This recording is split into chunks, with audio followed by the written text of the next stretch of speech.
Hello everyone, I am Tacit and welcome to the Puzzle Quest 3 live stream. Of course, this game made by the same developers of Gems of War, still very heavily in beta. Every patch just seems like a complete mess. But as far as versions, I'm going to be leaving on vacation later today, well technically tomorrow morning, very early tomorrow morning, and I've been trying to get a bunch of videos recorded for Gems of War. I figured we'd take a little bit of break and show the daily system that's currently in place for Puzzle Quest 3. So they end up changing up quite a few things with the most recent version. Do keep in mind this game's still beta, things are subject to change. Also keep in mind audio might be a little bit weird. I'm currently using BlueStacks for this because it makes it substantially easier to record on, and for whatever reason my mic seems to interact a bit weirdly with it, so if audio seems a bit off, that is mostly the reason why. But anyways, the most recent version did quite a few things. The most noteworthy is they actually really revamped how damage is done. You might notice stats look like absolutely absurd compared to what they might have been in a previous stream, like the amount of defense that we get from some things, the amount of attack from weapons, and higher rarity leveled stuff just exponentially increases. Like this is what a max piece of equipment looks like. This is like what a level 10 looks like. Look at that difference. That is like night and day as far as how many stats it has. It is pretty insane. Like here's a level 1 and here's a level 35. Like here's an epic that isn't maxed at all, and here's an epic that's completely maxed. Like that's like extremely high. Stats in general have gotten really high. Mana costs within the game have all been increased. Like a lot of those 50 spells, or every single one of them, has been increased to higher than 50. So it's also they also reduced the rate at which you accumulate mana within the game. You might be noticing something good though on this page, and that is storage. Storage they finally ended up making twice as large. So specifically the Norfhelm. He used to create 1 additional storage space per level. He now does 2. This is a much needed change. Unfortunately, they kind of did it in a way where everyone basically scrapped all their stuff at the beginning of the patch. So I still need to go get like one of those books. Hopefully we won't need it tomorrow because I think I still need a tome for one of my weapons. But you still want to keep every single uncommon in order to use it for PvP. Unfortunately, I am missing the tome because I did have to salvage it earlier. However, aside from that, overall, we do have every other thing that we possibly need. But keeping all of our better weapons, of course. The only one that we have legendary is the Blood Fang thingy. And overall, they added quite a few extra game modes. So this is a daily system, ended up becoming very long because while our stats were also increased, every single enemy was also substantially increased as far as like the overall durability that they had. They had these new events where we can get a bunch of different rewards, and we're mostly going to be going through the daily system today, just kind of messing with all that, kind of showing it. PvP takes a little bit longer because of the weird stat differences as well. They added some new challenges where you can get some pretty interesting loot, like stuff to ascend stuff to upgrade your followers, even just straight up gems, which is nice. It doesn't have as much free gems as Gems of War has, however, they're working on it. Hopefully we'll be getting more into the future as events are starting to require them as well. Anyways, let's start with something fun and go take our keys. Before we do that, let's go grab our key off of Evelyn. Got a gold key. She can also end up giving the follower crystal, though it's like a 1 in 20, 1 in 30 chance or something similarly low. That generally doesn't happen. Also, I do have this Grungly guy to go upgrade. Let me actually go through like a little bit of upgrades. I finally got enough crystals to get an upgrade on him. I just don't want to overconsume our food. So I do want to get a little bit of levelage into him and start working him up to 45. Anyways, let's go open our chests. We'll do it on him. Though I do need to go do my chests on a different one for when we go buy them because with the marks, because I actually don't have a skirmish done on him at 100. And doing it in the current state of the game would take absolutely forever, though I do need to at some point. I believe he's the only character I have who doesn't have access to level 100 chests. So as far as epic chests are concerned, the rubies, on most streams we've been opening diamonds. However, haven't really had the time, especially with how grindy the game is now, to really bother doing perpetual diamonds anymore. However, we've still been doing rubies, still been doing like all the other chests. So if nothing else, it's making us do a variety instead of just doing straight diamonds all the time. But overall, ruby's still pretty good. Still has some pretty decent loot as far as everything that you can get from it. Also still has a pretty solid chance of giving you epics. However, the chance of getting legends from them is near non-existent, though I think it is still technically possible, but compared to doing diamonds, the rate is way, way, way lower. But anyways, hello everyone. Hello Tyron, hello Isabel, hello Cookie, hello everyone else. Welcome, welcome. All have been doing well. And of course, we'll be doing the Gems of War stream a little bit later today. I just needed a break from recording all the videos. I've been recording so much and trying to get a few other last-minute things done. I'm never sure if I'll be able to do it in time. I sure hope I can. There's a chance I might have to try uploading some of them off my phone, which I'm concerned of, because I'm not sure how much data that's going to use. And I have a feeling it could use a very high amount very quickly, which could be problematic. That or I might need to go find some McDonald's Wi-Fi or something. That or even do it at the airport. Try using the airport thing and try uploading it that way too. Because I'm not sure I'll have enough time. I'll probably have enough time to record them all. But a lot of them are like 2-hour-long videos. There's like 6 of them. And the amount of time it's going to take for YouTube to upload, render, all that kind of stuff for them, and for me to be able to schedule them out, might not be doable while I'm still here. So we'll see how that goes. If nothing else, I could just stay up all night and just sleep on the plane, which at this point very much seems like what's going to happen. Since the flight, I think, is at like 5 a.m. Or at least we have to leave for. I think it's at like 7 a.m., but you know, you gotta get there a little early. But yeah, just trying to get a lot of stuff done before then. And I figured we'd stream the daily system for this game live. It's a really long daily system. I really hope they nerf it, or you know, nerf it as in making it less long, because it is absolutely grueling in the current state of the game. I'm gonna keep the staffs for now. They might actually become viable. I ended up scrapping them all earlier when we had less storage, but then we magically got more storage, and it's like, oh, okay, well, then we don't need that anymore. So I guess we'll start keeping them again. They have the capability of giving mana back, which if they scale it up, could actually be pretty decent. So in the current state of the game, they're very underwhelming.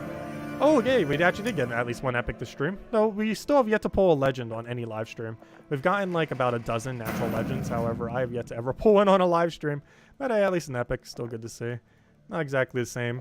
Generally, anything worse than a legendary is eventually going to get scrapped way into the future in the game. So a little bit unfortunate not to see them. But epics are still nice. Better than just auto-scrapping everything else we see. As generally almost every epic, with a few exceptions, you just basically keep. There are exceptions to that, but for the most part, you can pretty much keep every epic you ever come in contact with. For the most part, especially with the bigger storage that they have now, which is pretty nice. Was that their final chest? No, we still have one more. Come on, something good. Like an epic spell for him, or hey, another bonus key at least. We have 1 billion ruby keys right now, too. That's something else they did this patch. They actually nerfed, for whatever reason, I'm not sure why they nerfed it, but they nerfed how much you get from the VIP system in the game, the little money thing they could do per month. Actually, I'll keep the pus bag. We'll get rid of that. That actually has the best rate of any troop in the game, or pet in the game, for getting key rate, which is by far the most important stat, so we'll end up keeping the little guy. We also had an objective. I already did some of the dailies, where we end up getting our one of our 4 objectives done. And you can do more for 25, 50, 75 increasing gems. Really, that's something new too. They kind of changed the shop. They made it like 20, 40, 60, so on and so forth, increasing by 20. And the other thing, they made 25, 50, 75, increasing by 25 for the refresh there. And this one ends up increasing by 20 for the refresh to end up buying up the shop. Actually, for whatever reason, we're actually, oddly enough, a little bit low in gold. I keep getting things that cost a lot of gold underneath for options, so it's like, it just keeps going back down. It's actually the lowest gold we've had for quite some time. Normally it stays pretty high. Kind of weird that it isn't. As far as guild, we've still kind of been managing that. It's been going good. I think we have the highest amount of seals in the entire game, or second highest, pretty high. Apparently we have 1 more key left. Hopefully someone else will do that. I will do it if I absolutely have to. However, I've been trying to keep mine as the last reserve, as the final defense to make sure it doesn't go down. But yeah, you can just get straight up ruby keys from it. It's pretty nice. Currently we have 1.5 billion ruby keys. Oddly enough, gold keys are her second lowest. Diamonds, which are the rarest, are our absolute lowest. But yeah, the ruby keys doing pretty good. We got 1,336 wooden keys, which is the lowest one. They mostly just give resources. Irons give resources and a little bit of a gear drop. Gold keys are the first keys that can pretty much drop anything. Ruby keys have a better chance, as well as a decent chance at epics, which we even just saw while we were opening them. And diamond keys are realistically the only way you're going to be getting legends. There's a 0% chance for mythics. You have to just ascend for them. And yeah, overall, it just has a lot of really good drops. Not guarantee that you get legends or anything, but the best rate of any key in the game, and realistically the only way you're going to be getting your hands on legends. Also, if anyone's interested, if you play inactive, we do have actually 1 spot left right now. Yeah, those have been doing good. We've been kind of using our tickets, especially our dungeon tickets. Those have been more needed than ever because of how glacially slow the pacing of the game is now. We can kind of show that by doing a couple of the events. The way they have to play is definitely quite a bit different. Before we do, though, I do need to go switch my hero because I have not bothered taking the time to do feat out level 100 on this character. So since it does it based on what character you're on, I do have to go switch my character and then go over to the shop to go do our chests. And I have no clue which one I'm even going to bother doing at this point. I'm running a little bit low on chests. Actually, we're in a really dire situation. You know what we're going to have to do here? We're going to have to go to our hero, go over to battles, and go use our skirmish tickets. I'm very low. We're going to have pretty much none for when I'm on vacation, too. Might need to find a day I'm not doing as much on vacation and actually farm a bit if we want to. That or just run a bunch of wooden chests. The only problem with that is you have to check it so much, which is not ideal. But where is... I actually want to do this onto this place because there's quite a few good drops that we can end up getting here. If nothing else, we have 1 billion loot tickets that I could still use, so we can try doing that for chests. Nothing else. Although these are a lot better because they give you marks, which allow you to kind of concentrate when you do stuff. Who knows, maybe we can run some diamonds so I can run it for 24 hours. This will just open. That's too small of a chest to bother opening now. So we're just going to go get that down. Oh, hello, Sibelius! Welcome, welcome, welcome. So we'll just grab that, get that down there. And just use this to just try to hopefully set up diamonds. At this rate, I think we might end up getting enough diamonds and we can just end up doing it. Hopefully we can get a diamond or ruby from this too. Particularly a diamond chest would be amazing. It's only 3% chance though. Just kind of open these, get a little bit of resources. Apparently any 100 chests I come across that we're going to be scrapping anyways, I just tend to open. For some time I wasn't opening any of them, however we do open them now. It's mostly because of storage limit where we weren't opening them, but now that there's no storage limit, well, you can end up opening them. Not no storage limit, but you know, it's a lot bigger than before. Also, can we get anything that isn't a wooden chest? Of course, we're doing it more so for the marks, but still, a little unfortunate that we're just getting straight wooden. Wooden's like 40% chance, so it kind of makes sense. Chance is almost 50% that you would end up getting a wooden. Really high. I think we have enough diamond marks to go pure diamond. We got pretty lucky on diamonds, and for whatever reason, we were getting really unlucky on just getting woodens. Which just give us a little bit of handful of loot. Mostly just some crafting material normally. Anyways, so hopefully that was enough diamonds to go run diamonds for 24 hours, so I don't need to deal with that until I get off the flight.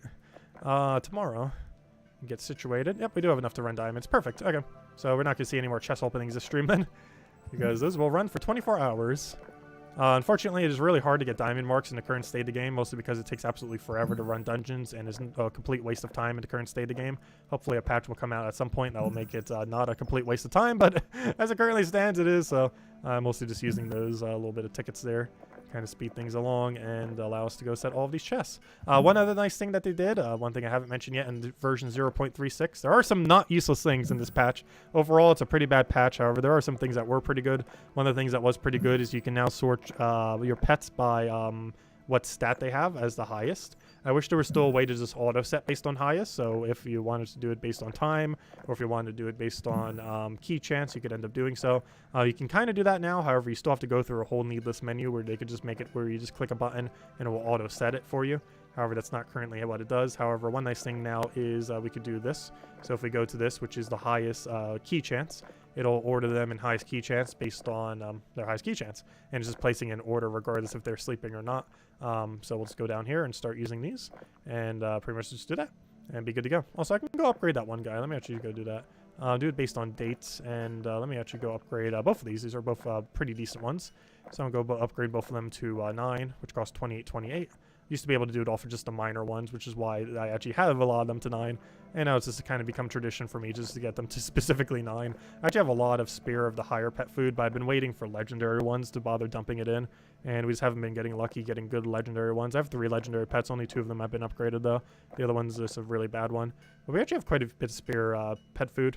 I just haven't really bothered using it yet. Well, it's basically pet food. It's not called pet food in this game. It's called minion shards. That's the equivalent of pet food basically in Gems of War, just in a bit of a different system. Are we still doing the Gems of War stream at 4? Pretty much. Depends how long this daily system takes. We're pretty much doing it till it's done. But yeah, pretty much around 4, 4:30 or so, we will be doing Gems of War. So yeah, pretty much the same time that we mentioned earlier. Might go a little bit later, but as soon as we finish up here, we will be going straight into Gems of War pretty much. And then we'll go do finish recording the videos because I still need to do that and get a few other things done before the trip. Yeah, just kind of doing this as a break from all the recording because gosh, I've done a lot of recording. I think I've recorded like 10 hours worth of stuff today and we're not even done yet. Plus we're doing these 2 streams, this one right now and then the Gems of War one following this stream.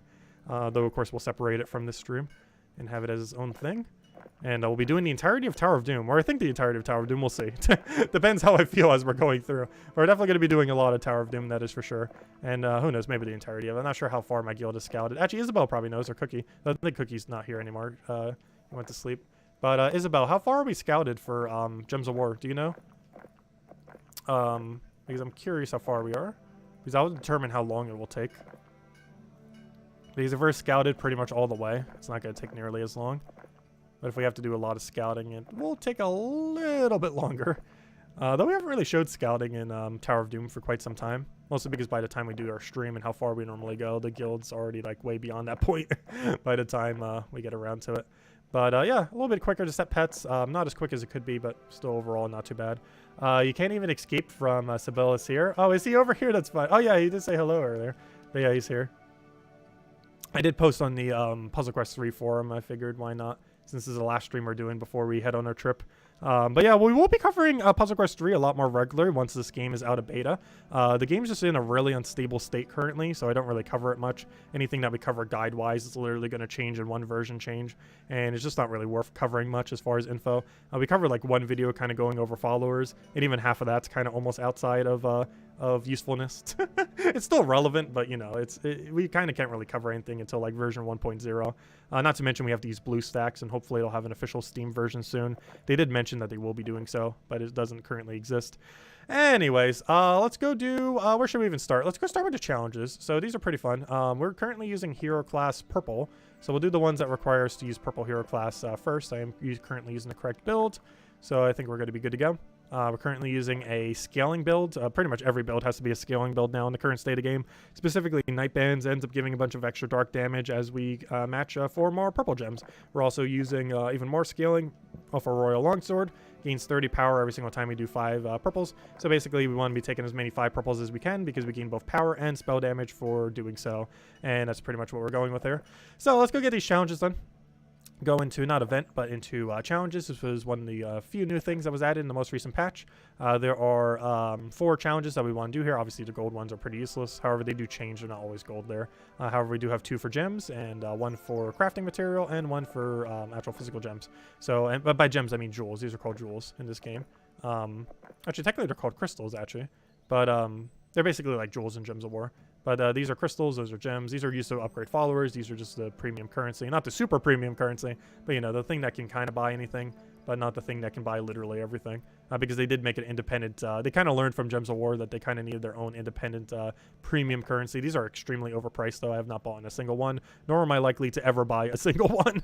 They're just way too overpriced for what they are, and just not really worth it, especially with how unstable the game is. I did buy the 1-year subscription thingy. And that's actually how we have so many Ruby keys too. It actually ended up giving us the entire year's worth because no longer does it give Ruby keys anymore. So we got like 300 Ruby keys at once. We already had quite a few Ruby keys though to begin with, but it ended up giving us like the whole year's worth of whatever we were still missing from it. So pretty nice. Anyways, where should we start? Let's actually take these harder ones because the build that we're doing right now is better for this. Compared to using the Berserker build. We'll be using the Berserker for the other ones. There's a few viable builds. The main one that we're using right here is a upscaling purple cast damage build. However, the other pretty viable one is just using Berserker due to his amount of damage increase, as well as the ring that creates a bunch of red. There's actually 2 different rings that can actually create mana for him, which is rather convenient. So right off the starting board, we do have to be a little bit careful not to die. However, we are using the little pendant thingy that gives us barrier, so we should be okay. He's basically going to do 0 damage. Even if it did do damage, he's not really going to kill anyways. Unfortunately, did not gain enough purple mana. Normally you would. Of course, they did nerf all mana accumulation within the game as of the most recent patch, so quite a bit harder to end up reaching full mana. Having more mastery gear, I believe, helps a little bit still with that. However, it's definitely substantially harder than it once was. Luckily, the spider has a lot of non-cast casts that don't really do too much, so we're kind of a little bit safer because of that. We can kind of take a skull poke here and kind of just end up messing with that. Not really going to do too much, but we kind of want to remove as much board as we can just to have a really good board going into the next one. He's going to hit us here. We do have poison, so he's going to do a pretty substantial amount of damage. I do not believe it's enough to actually one-shot us, though, unless he crits. And luckily, he did not crit. And if he did, it would have killed. Luckily, he did not. This ability is a little bit weird. It converts all blues to purple. Well, or not all blues, but generally enough that it is. It's kind of like the Gems of War situation, where something might convert like 20 things, which obviously is enough to do basically every single one on the board. This one at Legendary does 7, which is generally going to be enough to convert every blue on the board into purple. Though the main thing that you want to trigger is ideally the percent chance that it ends up creating 5 additional purple. Meaning if you have a perfect board, you can actually get 12 gem spawn if you get super lucky. That's very rare for it to happen, though it does happen. All right, we're going to throw this down, get a really big burst. Really need to go get another barrier if we can. Otherwise, we need to perfect chip kill it, which I'm not sure if we can do. Otherwise, we need to stun it, which... oh, no, we actually did already have a stun on board, though... I might as well take this one before we lose it again. So let me make sure we grab a stun here, as that is pretty important to make sure we get. So we'll move that down, move that down, move that. And I'll make sure we get a stun so he doesn't end up doing anything. We have blinded him now. However, we don't actually have a heal on this build, so heal and backup's not really going to help us much with that blind. Blind makes it so they do half physical damage. He's also going to use a useless ability next, so we can kind of just build up here. I'm going to deliberately just let him do that because I believe he just removes red or something. Yeah, literally that. So I'm going to hopefully not kill him here. There is actually a small chance we do kill, which is rather unfortunate. Actually, probably shouldn't even done that extra spawn there, but oh well. This is probably going to kill. We actually want it to not kill if we can, just so we can kind of build up a little bit more, though not too big a deal if it does go down. So we could potentially die here. All we really need is an extra turn and we'll be fine though. And should be able to be good for the rest of the battle. Only real big issue here is actually landing an extra turn. So we did not get the extra gem spawn that time. We're going to need to create more purple. And basically the second we have a guarantee extra turn on the board, we're going to want to take it. And this current board, we do indeed have that, so we will go for that. And then just kind of mess with the rest of the board, see what else we can kind of get for value, and that seems about everything. And there we go. So now we'll get stunned. We'll go scale up again and should be good to go. We regained barrier, so now we're going to be very safe. And we have all of our full meter, so we can go do that for additional damage. What his special gem does, of course, we're getting a lot of power gems in Gems of War. Oddly enough, this is actually the power gem we're getting next season for Gems of War, basically. So if you want to know what it basically does this. If you want an introduction to the power gem for Gems of War, it's not exactly the same. So what this does is whenever you match it, ends up creating 1 to 3 purple gems onto the board. It also allows us to do more dark damage. The one coming to Gems of War, I believe, is like 7 to 14 of whatever color it is. So whenever you match it, it does just a bunch of color. So it's kind of like this. This is like a little mini version of it. However, this one also applies damage. So while it's on the board, we get to do damage. The Gems of War version doesn't get to do that, but this one does. So we get to do a bunch of extra damage from that whenever we use a dark spell. And now we just basically set up into a bunch of mana accumulation, so we're good to go for next turn. We could go for a stun there, however, we already have barrier, plus it's dying, so we don't really need it. It's going to die off the chip, and it'll be good to go. Unfortunately, that got matched. Ideally, we wouldn't want to kept it. Same as the X would have been really good to keep, but oh well, not too big a deal. We've scaled enough that this next thing is just going to end up dying to whatever we do, and we'll be good to go from there. Oh, you have legendary blackjack? Nice. Yeah, I got a ridiculously high amount of rare ones. I end up scrapping a good majority of them. I don't have any above rare currently, though.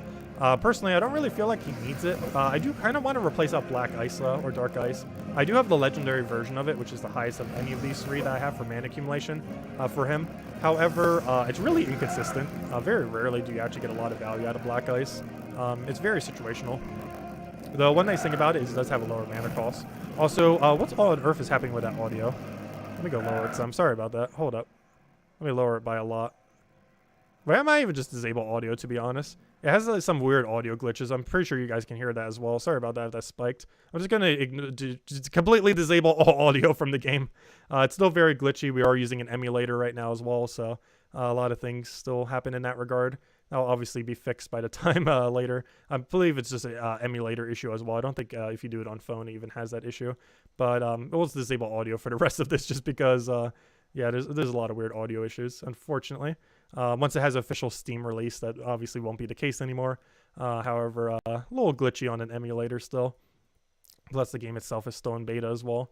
I'll just play without audio, not really too big a deal. We'll be commentating everything pretty much constantly anyways, and we'll make sure we don't get any kind of audio spikes like that, which is very annoying when that happens.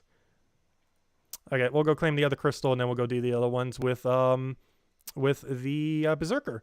Berserker's actually pretty fun. He was pretty useless prior to this patch. However, he went from being like the worst thing in the entire game to pretty much the best hero class in the entire game in one single patch. It's pretty funny. It's mostly because of how much they scaled up skulls, which just kind of made it really absurd how much damage it ends up doing. Plus the fact it just has like a base double damage, so ends up working out pretty well. By the way, you said above we scouted to floor 38 already. Wow! Already? Okay, well, thank you for that. Wow, that is insane. You guys already did up to 38. Did you scout that far? Or was it a bunch of people kind of scouting together? Because, wow, is that deep already. Oh, I guess we're going to 25 after this. Once we finish out every daily for Puzzle Quest 3, we'll go head over to Gems of War. And did we die? No, good, we didn't die. There's a couple audio cues in this game that I listened to. And now we don't have any audio cues, unfortunately. But not too big a deal. Anyways, let's go and throw this down. Oh, is Mustaine? Well, thank you, Mustaine. I need to go gift him some gems when we go into Gems of War later. Definitely need to go do that. Pretty sure it won't make much of a difference on this pile, but still. Okay, we just lost here. Unfortunately, that can still happen. We're not immune to death, especially with this build. There's quite a few builds that survive quite a bit better. The main reason we're using this build, though, is it scales damage quite nicely, but it risks dying a little bit earlier in the battle. And that is exactly what's about to happen right here. 34,000 damage, because why balance anything? So yeah, we're very dead. Even if we had every artifact maxed, we would still be dead. Even if we had 20% dark reduction and had mythic of all of our little artifact things, we would still be dead. Okay, let's try that again.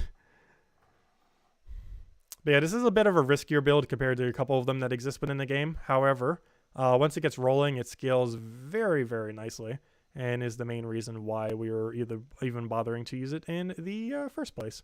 But right here, we're just going to kind of go for a bunch of mana, get a skull here, hopefully be able to get that barrier so we don't have to deal with dying again. We did indeed get barrier. We have a trinket on right now that has a 30% chance every single time we take a big gem in order to gain barrier. And we have another one that has 5... or is it 4 or 5? I think it's 4 actually. Starts with like 4 big 5 gems on the board. And those are very, very useful because they trigger any kind of big gem effect.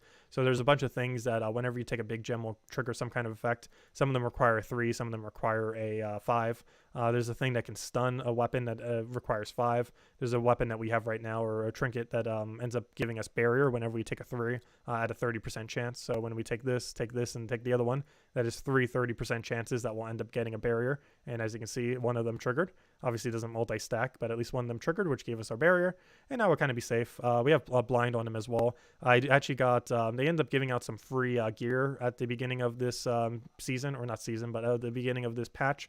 And at the beginning of this patch, one of them I ended up getting was the jeweled bracelet thing. And they finally fixed the glitch on it, so it actually works correctly. Though I assume they did. They said they did. I've never actually bothered testing to see. But basically, it allows us to do 20% more damage to blinded enemies, which of course is a little bit extra damage, which is always nice. But we'll go throw this down.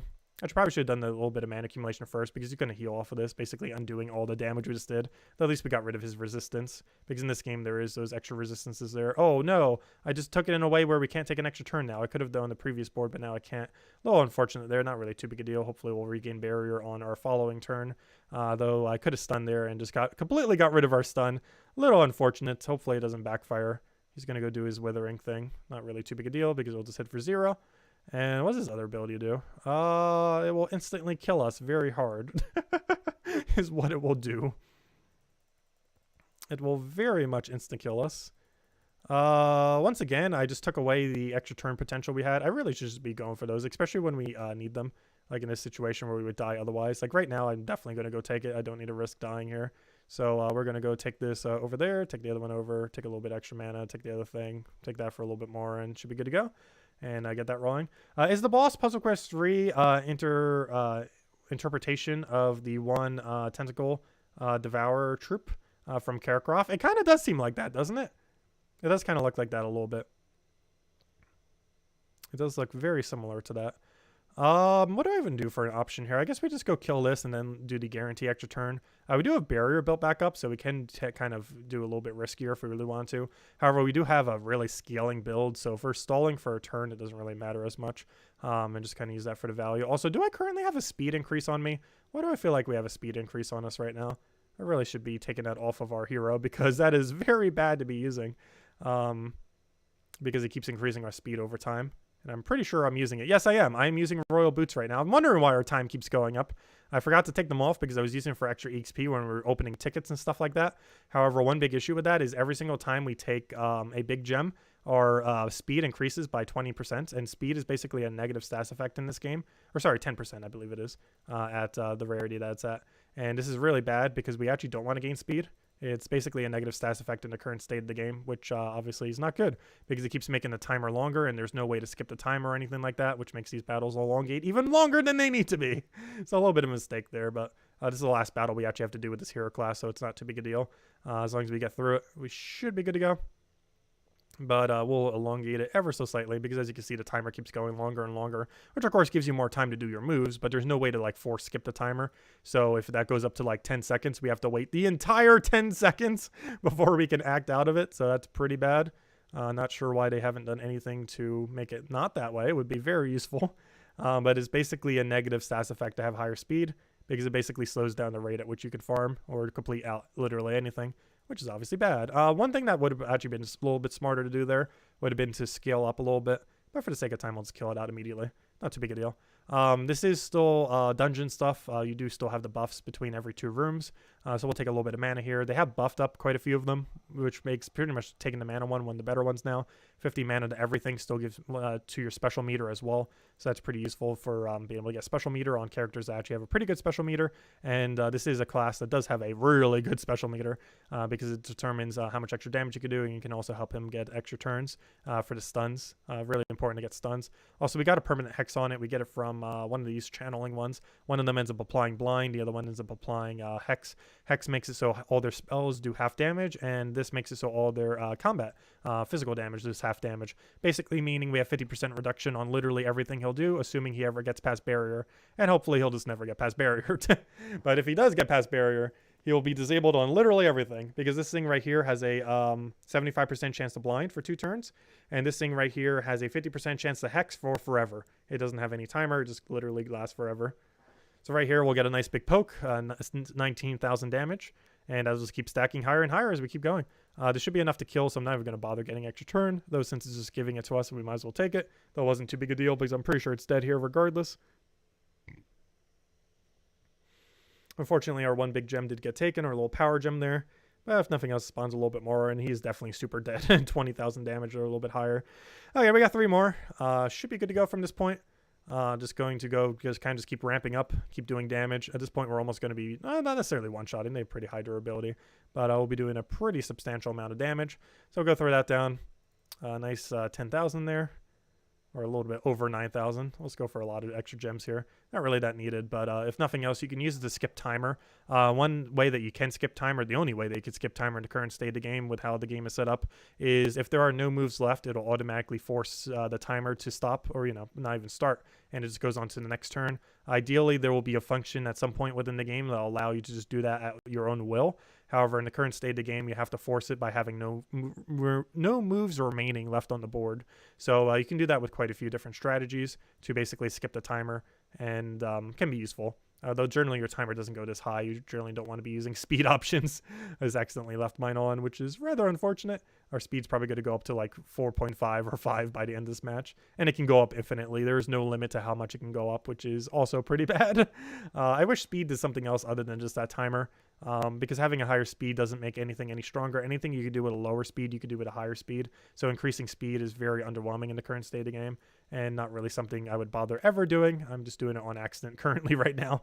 Definitely not something you deliberately want to go out of your way for. Unfortunately here, we're not going to have any kind of extra turn. I don't believe we can maneuver those in any kind of way, shape, or form that will allow us to do so. However, I will go just take a kind of a bit of stuff here and just kind of hope something works out. I don't think that's going to be enough damage though, but hopefully we'll get something kind of doing something.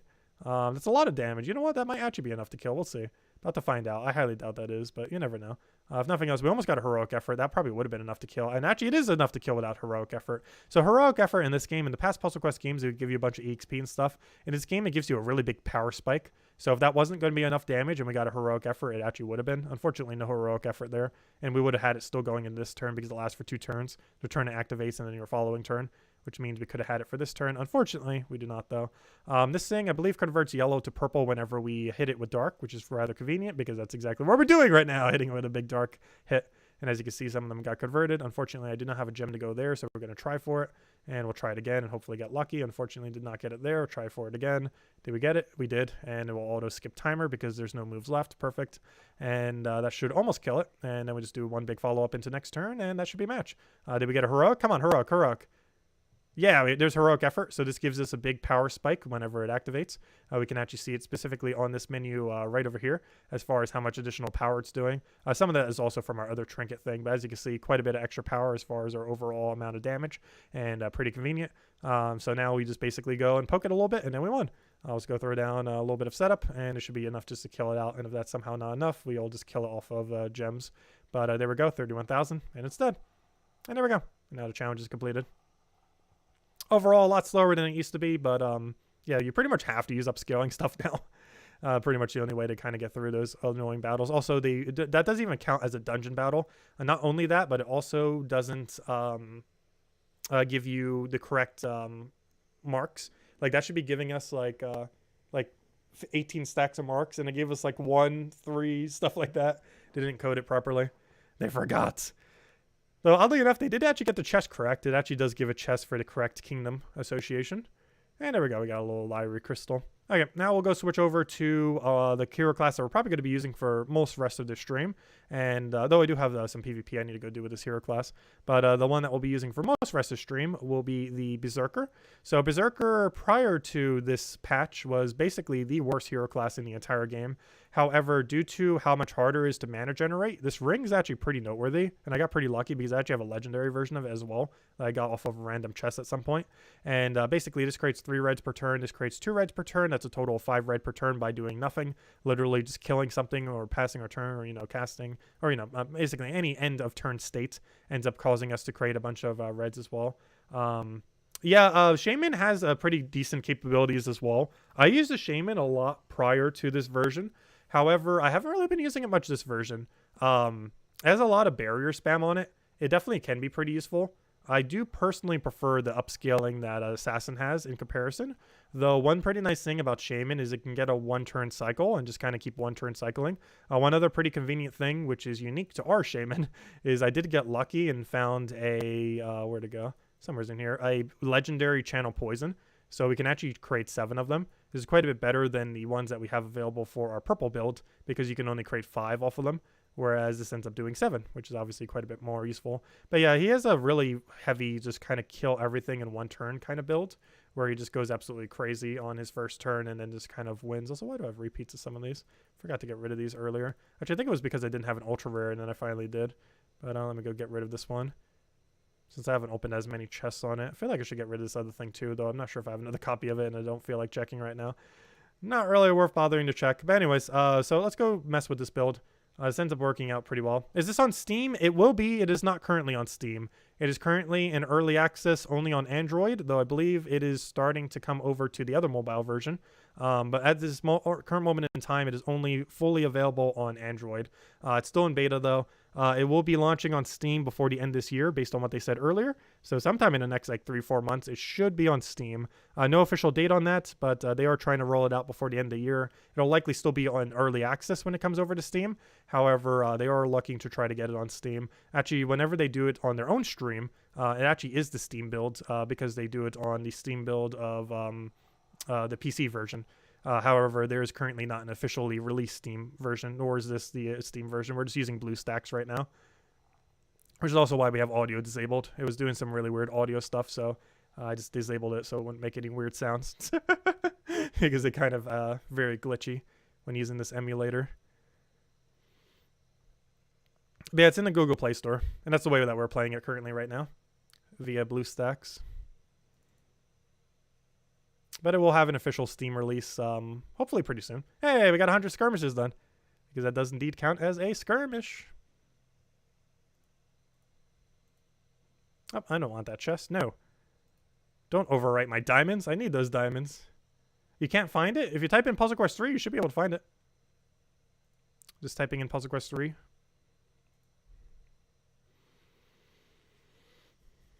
It should publicly be available. It's been available for a couple months now. It's still in early access, though. Still is quite a while before it's like fully released. Though all progress from the early access does carry over to the full version of the game. However, the game keeps getting changed really drastically. So if you want to wait till the game's like really stable, you might just want to wait till the full release. But they keep changing so much every single patch, which is somewhat annoying because a lot of it's for the worse. Though by the time it actually hits a version number, I'm pretty sure it's going to be nice. Or, you know, by the time it hits like version 1.1 or 1.0. But they keep changing just so much every single patch. And they keep changing so much without changing other things, which is also very annoying. That they'll like change like several systems within the game and then not change a bunch of other systems that need to be changed. Like, for example, they did not touch any gear this patch despite rebalancing a bunch of spells within the game and other stuff.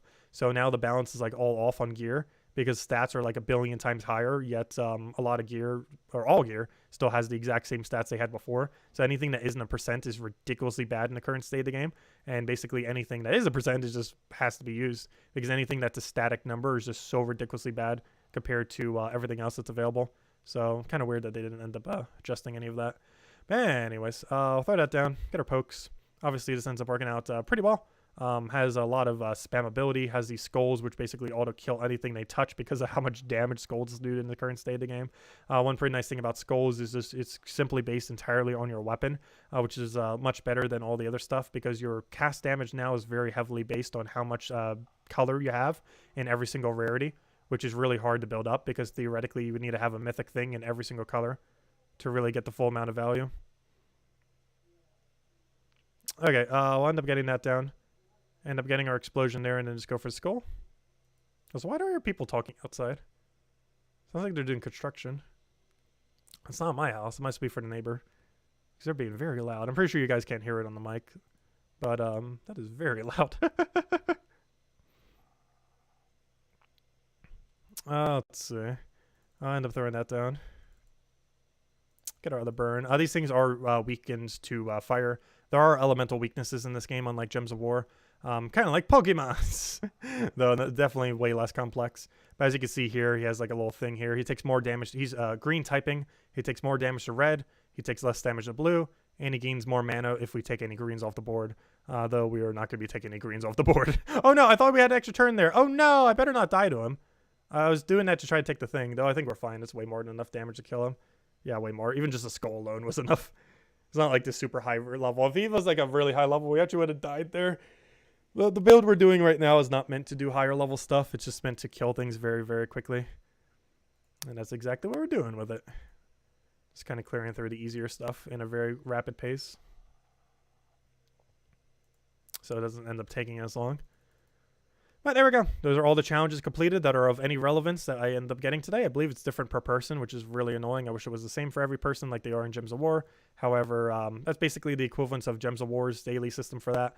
The main difference is Gems of War has 9 battles instead of 8, or normally about 9 or 10. However, Gems of Wars are substantially quicker, unfortunately, or fortunately, compared to this game. I mean, these are very slow, especially for some of the better loot that you end up seeing on the lower end, or on the higher ends, or lower directionally, higher as far as difficulty. Why aren't you opening your chests? I don't have any chests to open. They're still on timer. Unless you mean the keys, in which case I'm hoarding all my keys for when the economy is stable. The economy is still way too unstable right now. So I'm saving like pretty much every key I ever come in contact with. If I ever get a level 100 chest from a random drop, I do generally open it nowadays. However, every other key I just hoard forever until they finally balance out the key system. So I'm just kind of hoarding them until something happens. I already have way more than enough of every other resource, so no reason not to really hoard them. Plus, you don't need max gear to participate in the game. As of this patch, it is more useful to have max gear. However, it is definitely not required to have upgraded gear. Like, you can literally just have, like, straight level 1s on your armor. Or maybe not that low. But as long as you have, like, one that's, like, super upgraded, the rest of them can be pretty much non-upgraded, and you're pretty much going to be fine. Like, even our rings and stuff and everything down here is pretty much unupgraded. The only reason this necklace is even upgraded is because it gave it to us for free. And the reason our Dwarven necklace was upgraded is because I ascended it earlier. Previously when Ascension was actually doable. They did end up changing Ascension a little bit, like how many you need to ascend something.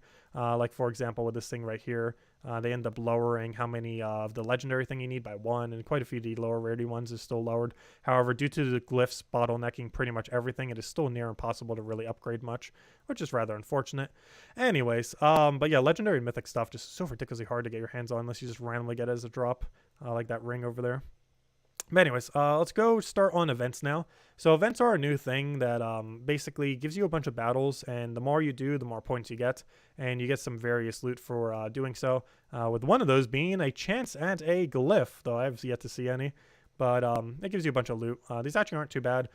This top one isn't really worth doing until it's all the way max, and it's going to take forever to get it max. The bottom one is quite a bit more useful to do, and one that we're going to be doing for a good majority of the stream once we get started on it.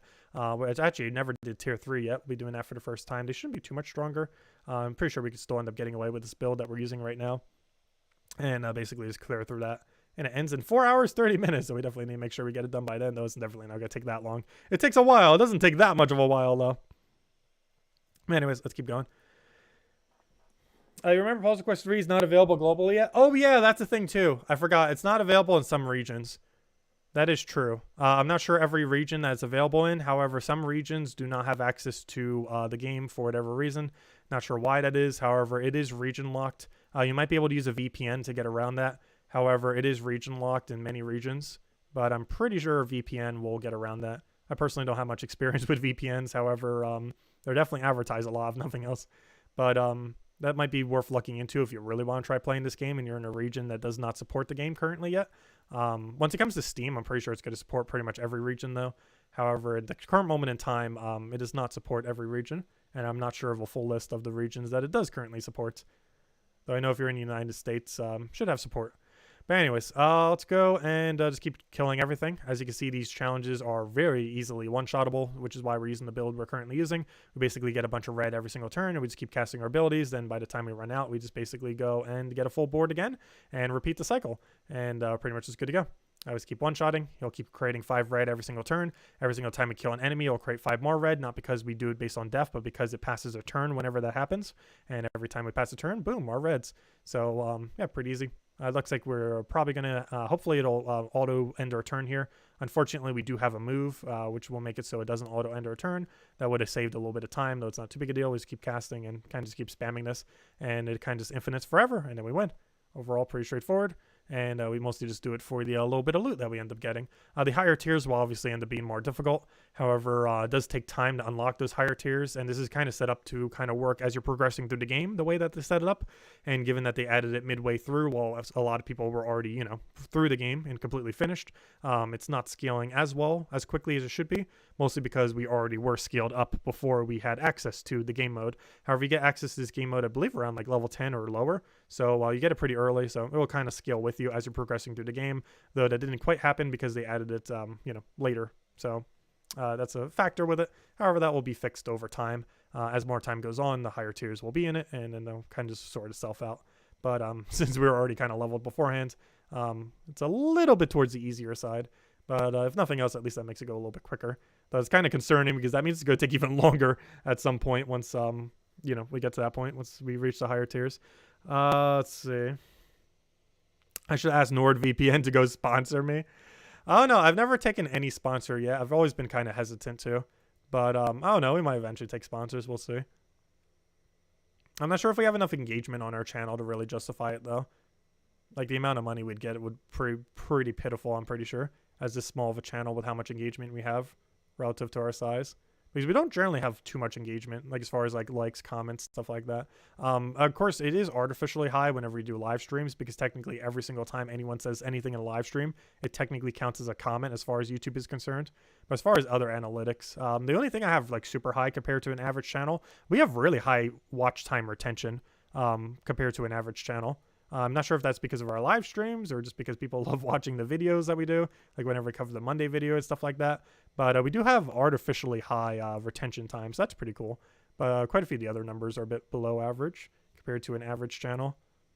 I'm not sure exactly what numbers they really look at for how much money they offer for stuff like that. Overall, probably something I'm not really going to bother with. Ideally, I'd prefer to never have a sponsor. No, if money ever becomes tight, we'll see. We might need it. But generally speaking, we're going to try to never have a sponsor. Not to say we never wouldn't, but we're going to generally try to avoid it. Unless we just get like a really good offer at some point. And then I'd be concerned it's a scam. If I ever do end up seeing it. There's too many weird things out there. There we go. And I should just kill him out, and then we just poke him once, and I'll be good to go. If I'm not mistaken, most of these abilities still do a very similar amount of damage, which is hopefully something that will kind of change in the future. Like, for example, this does the exact same amount of damage as this one, which does the exact same amount of this one, though it does physical damage, which does the same exact amount of damage as this one, which obviously is kind of problematic because literally all 4 of these do the exact same amount of damage. 2 of them do it as fire damage, 2 of them does as physical damage. One nice thing about the physical one is if they are blue, it will still do the full amount of damage and won't be weakened. Otherwise, it would be halved. And we got a little bit of an epic light scroll there, which is actually kind of good. We're kind of low on them. I wish it would give me a tome. I still need that one tome. But there we go. Oh, yeah. We'll be doing Tower of Doom when we do the Gems of War stream. We'll be streaming in about an hour and a half. Yeah, about hour and a half from now, I would assume, at this rate. Because I do want to finish everything with this, and then we'll head over to Gems of War and do it that way. So it might be a little bit closer to 5 when we end up starting the Gems of War stream. But we will be doing the entirety of Tower of Doom once we start it. which will be the first time ever we do the entirety of Tower of Doom in a single stream. So that'll be quite a bit of fun. All right, now we're kind of just doing a daily system for Puzzle Quest 3. I wanted to do it at least once for the channel, just because by the time we come back, there might be a patch for this game.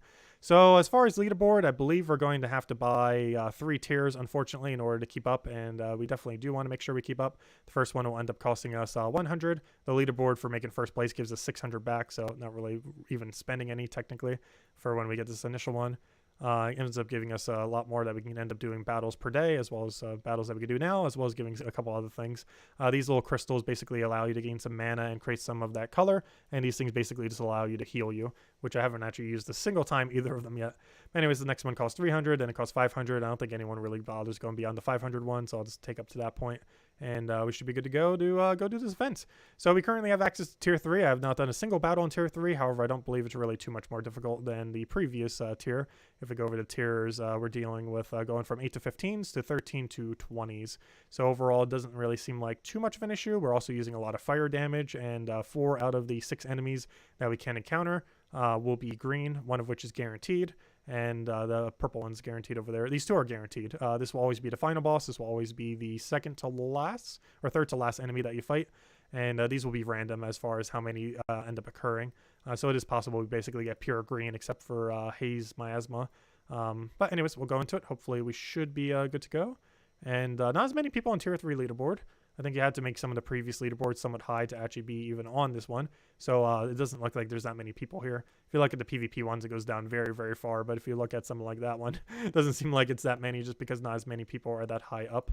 We're also pretty high up on all the other PvP tiers. So if I look at something like this PvP tier, you'll notice it actually not even 100 people in this one yet either. We're in a lot of tiers, so not as many people. In the other ones, there's like hundreds, maybe 1,000, but definitely hundreds in the other ones. But we're in the absolute highest tier for that PvP. And if you look at it in comparison of why it's so low, if we go to this one, for whatever reason, I'm not sure why, there's literally no one in this tier. I'm not sure where everyone is, but there's no one in the final rank of Diamond tier, Champion League for that one. And in the Challenger League for this other one, there's also no one. No one else is around. We're all alone, which is kind of bad because we get a little bit less honor because of that. Because when you're fighting, honor for whatever reason is based on the level of the enemy you're facing. And for whatever reason, even in the level 50 tourney, the enemies are not level 50, which is kind of weird. But yeah, it's just, I'm not sure why they have it that way. But also we need to go do those battles too. Gosh, so many dailies in this game. It's really annoying how many dailies there are. It takes so much time. It's like 2 hours worth of dailies, which is just a bit too much in the current state of the game. Really unfortunate. But we even poked at some of them too. But anyways, let's keep going. So let's go and start doing these battles since we haven't done it yet. That's somewhat similar to the other premise that we're just kind of doing, though these are a little bit more challenging, but still pretty much the same thing. We have 8 battles. We do get to have the ability to do potions between every single one of the battles if we so choose. I have yet to use a single one of them. However, they are a option to do so if you really needed it for the healing or, you know, just to not die. I believe you also lose points if you do not finish the dungeon with full amount of HP. You can do that with healing abilities, though you can also, I believe, do the exact same thing with potions, and I would still end up doing the same effect. So basically same thing. We'll basically still be able to one-shot. These are still very low tiers relative to our level. They're also made to actually be doable, so even when you reach tier 10, it's not like they're level 100. I believe they only go to like 50 to 70, so they're still going to be doable even at that point. Obviously, they'll be a lot more intimidating at that point once we do reach the final tier in probably like a month or 2 from now. However, in the current state of the game, they are kind of a pushover at this lower range just because we already have the stats to deal with them, and they're basically just all going to be one-shotted. Hopefully they will rethink PvP entirely before launch. Yeah, the current PvP system's pretty tedious. It basically forces you. Imagine if Gems of War was set up in a way, you know, where you do like the 1,900 PvP every single week for Gems of War. Imagine if Gems of War had a system where it forced you to do that every single day in order to get the maximum amount of loot. That is basically what Puzzle Quest 3 currently does, and it is very annoying. Where it's not exactly the same thing, but it essentially forces you every single day to do the entirety of PvP like you would do in Gems of War, but every single day instead of just once per week, or, you know, you just do it once and then you don't have to deal with it again. And I don't even bother doing that for Gems of War. The loot that you get from it's still pretty solid, like the 46 glory keys and all that. However, it becomes increasingly less viable the later you get. However, the way that's set up in Puzzle Quest 3, it actually remains always viable because it gives you honor, and there's no other way to get honor within the game other than the daily limit that you end up having. And honor is used to get ruby keys at a very consistent rate. You can basically get 1 or 2 ruby keys per day, as well as a burst of them at the beginning of the week where you can get like 7 of them or so. So you end up getting a lot of ruby keys or gold keys, depending on how you want to go about it.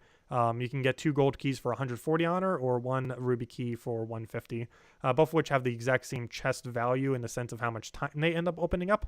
However, ruby keys, of course, have a little bit of a better drop table and are a little bit harder to get than gold keys. Even though I have twice as many ruby keys right now, they are indeed harder to get, even though it doesn't really seem like it. But that's mostly because obviously you target ruby keys a bit more, so you tend to have a bit less gold keys, not because they're harder to get, but because you generally want to target the ruby keys more when you can open chests for them or end up getting them from your guild. But anyways, we already got the first reward chest here. That's not what I meant to click on, though. Click there, a little bit of rewards. Nothing really too good in these chests, but I don't know, there's sometimes okay stuff. If nothing else, they have horns in them. And plus, you need to get them for the marks anyways in order to keep progressing.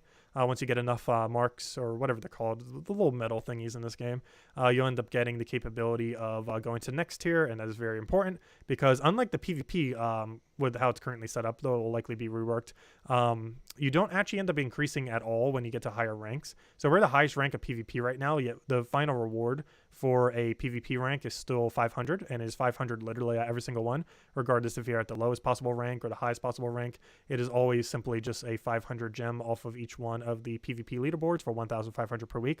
However, it doesn't move up at all. We're in the highest rank for 2 of them in the entire game, with this one being there probably in a couple weeks from now. And yeah, we still do not end up getting any additional loot. Luckily, they did kind of realize that when they did this event. So as you keep going up, you actually can't get more loot. And it almost seems like you'll get 1,000 gems for first place on the final tier. And I mentioned that because the very first tier ended up giving you 500. Then it ended up going to 550. And guess what? Tier 3 is 600. So it seems like it's going to go up by 50 every single time. Or I would assume so based on current trends. So that'd be kind of interesting if it does, because that means basically tier 10 is going to be giving 1,000 gems for a first place. And of course, it'll be quite contested as far as how much gem-wise you'd probably have to spend to end up getting that. However, it's nice that it actually scales, unlike the other leaderboards that exist within the game. So that's pretty cool. So it has that going for it. But anyways. Yeah, I definitely do hope they rework PvP. It takes too much time for what it is. And they need to make it a weekly system like Gems of War, I feel like. The fact that they have it daily right now is very, very annoying compared to what it could be. Like these things that we're doing right now, I don't mind as daily as this much. But compared to having to do it specifically for PvP is quite a bit more annoying. Okay, so I think we'll just end up dying out. We'll go end up getting our mana accumulation over there and there. I should just end up dying off of that as well. So we will take that over there, take that. Oh, we end up getting a stun as well. Not like it's going to matter at all. But there we go. Nice little stun to go with it. Yeah, you're basically forced to have to do PvP in this game just because the currency that you get from it's so ridiculously valuable. It's almost more valuable than gems because it converts directly into ruby keys and as well as keys in general, and is pretty much one of the best ways of getting keys in the game other than just constantly running Evelyn every single hour for keys. Though ever since they nerfed, oh yeah, that was something else they changed in the most recent patch. For whatever reason, they buffed up, and even put it in the patch notes specifically, that they buffed up the rate for, actually, Masma's in this game mode is 4th to last. Interesting. I didn't realize that. But anyways, the mini boss 4th to last rather than the other thing. But they ended up, or sorry, 5th to last.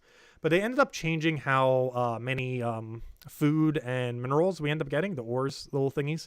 I'm not sure exactly why I did this. The previous patch ended up specifically mentioning they were doubling it for balance reasons. And then this most recent patch said that they nerfed it because it was a glitch. So it seems like weird communication among the dev team. Not realizing that it actually was intended. What'll be even funnier is if they change it back again, where they basically buffed it and then nerfed it thinking it was a glitch and then buffed it again realizing it wasn't, which will be really funny if that comes in next patch. It's like, oh yeah, that was actually intended, wasn't it? But you got enough off a chest. That's not too big a deal if it does stay nerfed. Though there's not too much you can do versatility-wise with ores. Food definitely needs more things that it can be used on, though. In the current state of the game, once you've maxed out every single follower, the only thing you can use it on is the food offer in the guild. And basically, it's your entire guild fighting for that one single food offer, which is obviously not really that good. It's a pretty bad system with how they have it set up, though. Obviously, still in beta. Still a lot of things going to be changing. Until version 1.0, we'll have to give our full opinion then. But I don't know. It still has a lot of progress. We've still been giving a lot of feedback on the forum, and hopefully it'll be pretty nice by the time it ends up fully releasing. Though it does seem like it might still be another year before it fully releases. It does not seem like it's close. Even when it comes onto Steam, they were mentioning like way earlier at the beginning, like it'll probably launch as like the full version once it's on Steam. But then they kind of started mentioning, oh, it's probably still going to be in beta, which means it's probably still going to be going into beta even early into next year, and possibly even up to like a year or two of beta. We'll see. The 1 year mark would be in what, April? So once it hits April, we'll kind of know. So that seems like about a time. Generally, games do go in beta for about that long, I would feel. I know something like Darkest Dungeon is planning on doing that for about a year, doing a 1 year kind of like exclusive on Epic Games, which is so unfortunate that it's doing it that way. But, you know, it's going to be doing beta for about a year.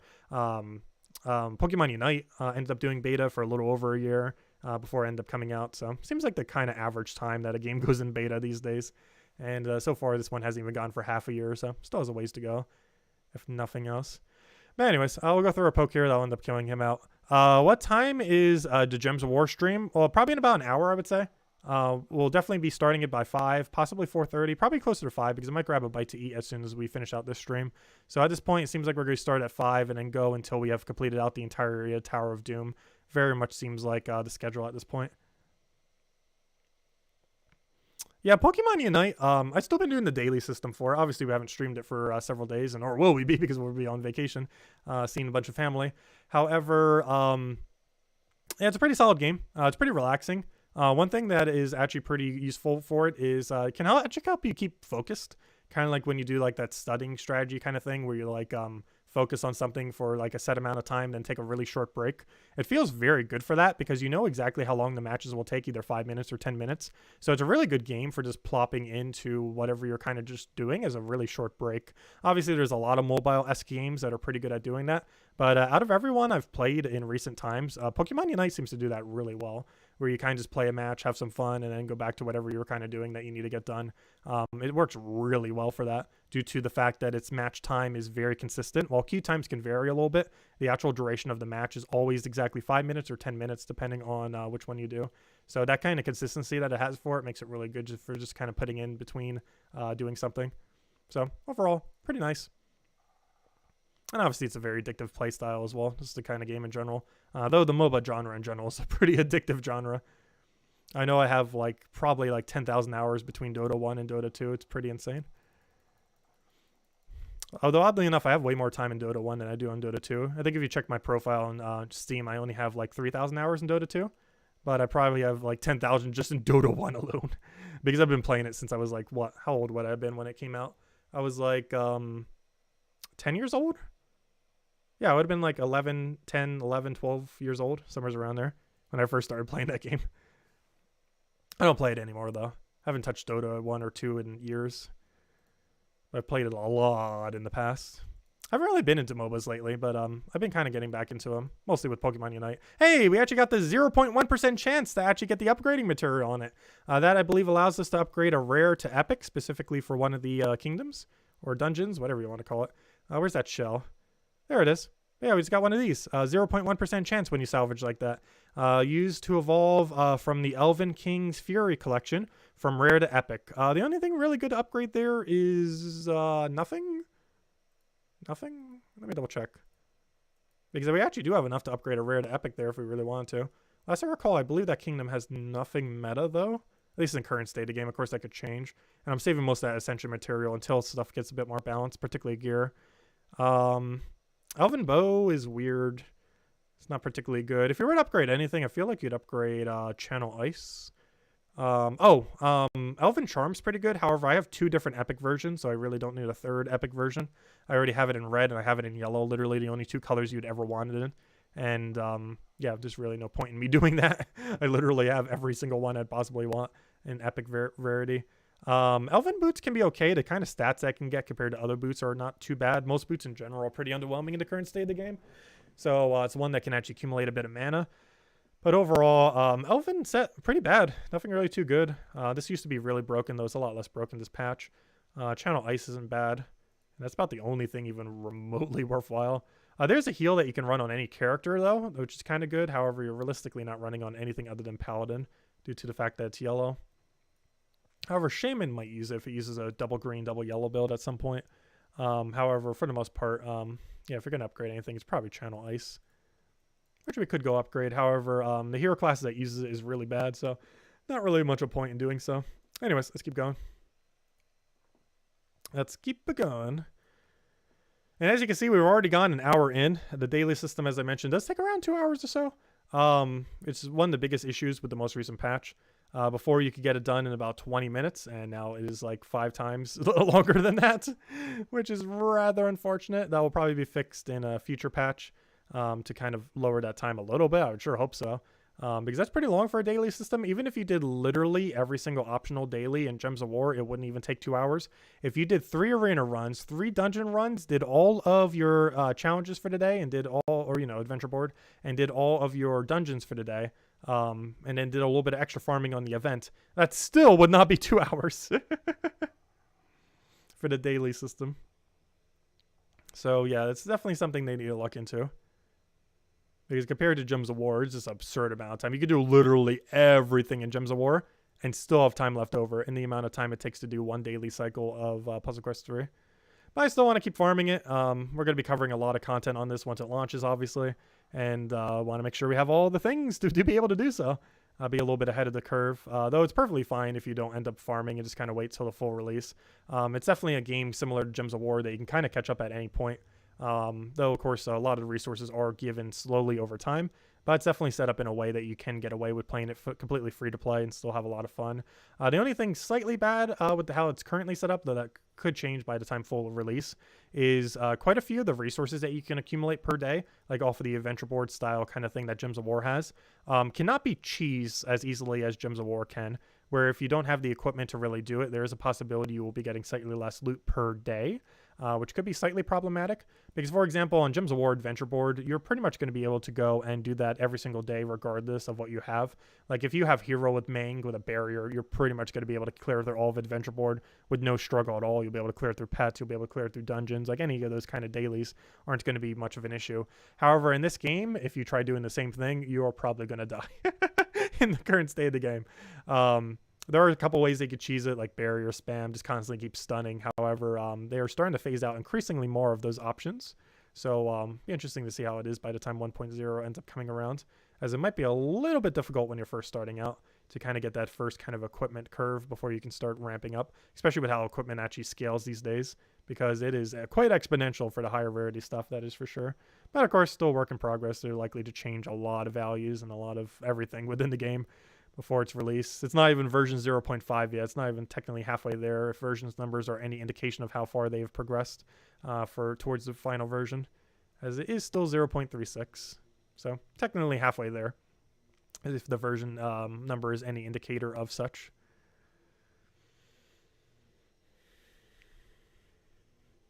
So I might need to get another water. I've been talking so much today. The amount of recording I have done for videos is so absurdly high. Also, this game is definitely not lacking in glitches, that is for sure. That little amulet thing we have, a little bit glitchy with how it does starting mana, which is a little unfortunate, but not too big a deal. That green gem's basically stuck there until I connect another green gem to it. That's not supposed to happen, but it is a glitch they have yet to fix. It's been reported quite a few times too. There's so many different ways that it occurs, so they haven't been able to phase it out yet. Hopefully next patch will, though. Knowing them, probably not. Could probably take a couple patches. Also, I don't think anyone has given a really, really good patch notes thingy on it yet. Or not patch notes, whatever you do. Like a little report of it yet. People have reported it before, but most of them aren't really like super clear as to how it's happening. Though there are so many ways that it happens that's probably why. There's just such a ridiculously high amount of ways that glitch occurs. Like there's no like one single way that it happens. It's a very common glitch that so many things can end up making it occur by. I feel like it's most common off of Gear's gem creation though, more so than anything. There's a lot of converts combined with enemy converts that also end up doing weird interactions with it. Also, I can't even convert it into green because it's locked in place. Not only can I not move it, but I also can't convert it because it's all glitchy. If I connect it with other greens, it'll go away. However, that's not happening. I can't even destroy it since it's locked in. If I try doing a destroy a row on it, it's still going to be there as well.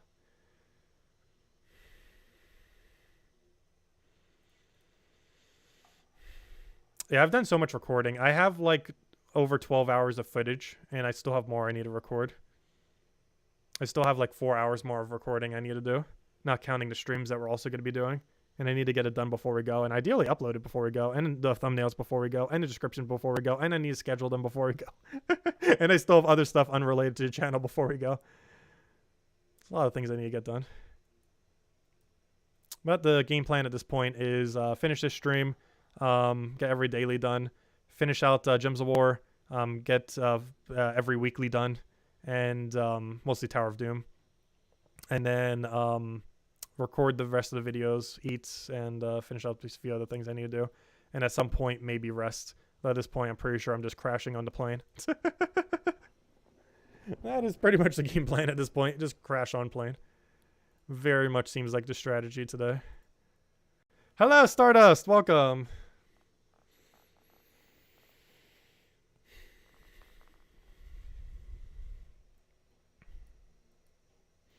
And luckily, I don't mind doing that as much because, for once, I'm not actually going alone.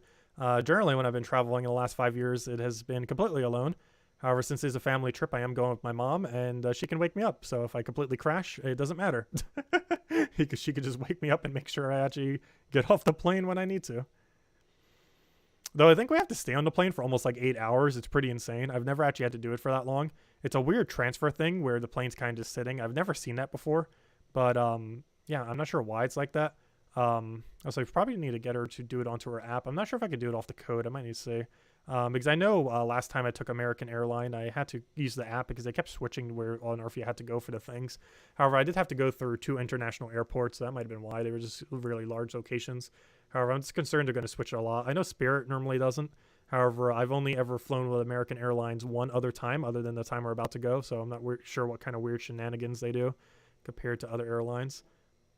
I don't know. I've had the best experience with Spirit so far. I know a lot of people rag on it, but I don't know. They have some ridiculously cheap flights. I pack low enough that their extra bag costs don't even affect me at all because I always just bring carry-on. And I don't know. I've just always had good experience with them compared to other airlines. Or I've had really mixed experiences. American Airlines being one of those. Which is kind of concerning that we're flying through there, but I wasn't the one who set up all the tickets and everything.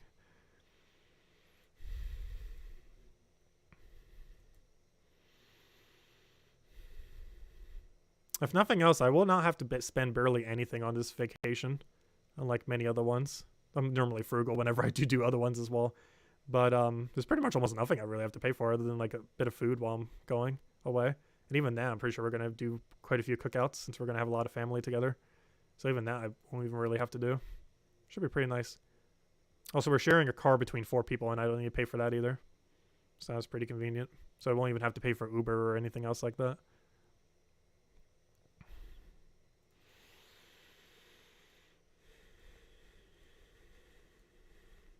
Gosh, it keeps giving me flails. I need the book, the tome, and literally common or uncommon, which will be funny because I'll probably drop it in like rare or something when I need it to be in common or uncommon. Knowing my luck tonight, when the event ends up switching over, it's gonna tell me I need a tome, which is really annoying because it's literally the only weapon I don't have that I would need for the things. Begin the scrapping it earlier. Tacit Orb going to send you campaign pass funds. Oh, thank you for that, Isabel. Greatly appreciated. Oh, yep, there it is. Thank you for the $25 donation. Ends up helping a lot. Greatly appreciated. And yep, we'll put it straight towards using it on the next bundle for Gems of War. I will be gone, but hopefully we'll be able to get a video up. I'm not sure exactly what the situation will be. I won't have internet, though I might be able to use the phone's Wi-Fi, though I'm not sure how much data I'll have left. So that's still up in the air on what on earth will happen. So I'm not sure if I will be able to get that video up. However, if we can, I'll make sure to get the pass down and mess with it, that's for sure. Actually, I should probably put the funds preemptively into my account as well, just to make sure we have it ready to go. Just in case something weird happens while I'm gone. Though I'm pretty sure it wouldn't. We're using the same computer anyway, so anything that would happen normally would still happen there. I would just happen to be on phone Wi-Fi when I do it. I don't know. Yeah, we'll definitely be getting the extended pass. Should be the same rewards as it was this time around, where you get a power orb at the end, as well as the 2 epic vault keys. Those 2 epic vault keys not looking too good now that the events have been buffed like crazy. However, the power orb is definitely still insanely good. $25 for a power orb while also getting the entirety of the pass, while also getting all the other loot. Definitely not too bad. No unique rewards in it though, so still worth just going for only $10 if you just want to get all the unique rewards. And if you're playing free to play, everything except the pet has been reobtainable, so it's not too big a deal if you feel like you're missing out on it, because you're really not. The only thing that you're currently missing is the max pet that you end up getting through the pass. However, everything else has been reobtainable. Might be a little bit annoying to end up obtaining some of them. However, they are all obtainable, unlike some games' season passes. And the rest is just basically just a bunch of extra loot that you can easily get by other means. Well, maybe not easily, but you know, you do get it by other means. After stream, 5 p.m. Eastern Standard Time. Oh yeah, we're going to be doing the Gems of War stream in about an hour. I think I originally said we're going to do the Gems of War stream at about 4. However, recording kind of moves things back a little bit. Still have a bit of recording I still need to get done as well. Plus my nap I took earlier went a little bit longer than expected, which made the recording a little bit off, which made the other stream a little bit off. But yeah, we'll be doing Gems of War starting around 5 p.m. in about an hour from now. And then we'll go and do Gems of War pretty much until we leave. Though I still need to go record some stuff as well before I go. But as far as you guys will see, but pretty much until we leave. And then we'll record the other 2 videos and then finish up the last few things I need to do before I go. And it'll be good to go. Hopefully I can get that all done in time. Should be able to.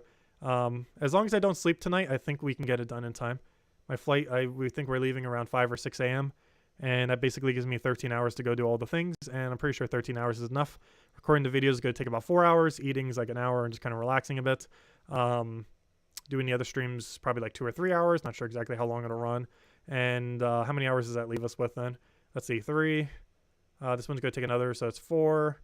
Eating 5. Gems of War, like another 3. That's 8. The other thing will take... I already counted the 4, right? Yeah, I think I counted the 4 for the thing. Okay, anyways, I think just enough time. And I'll have like enough time to take like a 2-hour nap. But then again, I also need to pack and do the other thing. Oh, never mind. Hold up. Hold up. Oh no, we'll see how it goes. It's definitely going to be very tight. But once it's all done, can finally relax if nothing else. Since once we finally get on the plane, could just relax for a little over a week.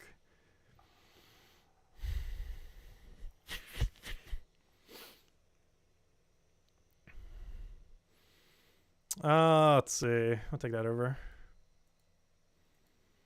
Also, it feels so weird hearing this game with no audio. But I had to disable it because it was doing some glitchy stuff. It's mostly because of BlueStacks, more so than the game itself. Though it might be somewhat related to the game itself. Once it has an official Steam release. I can't wait till this game gets an official Steam release. It really needs one. Not only will the game get quite a bit more exposure, because most people don't even realize this game exists.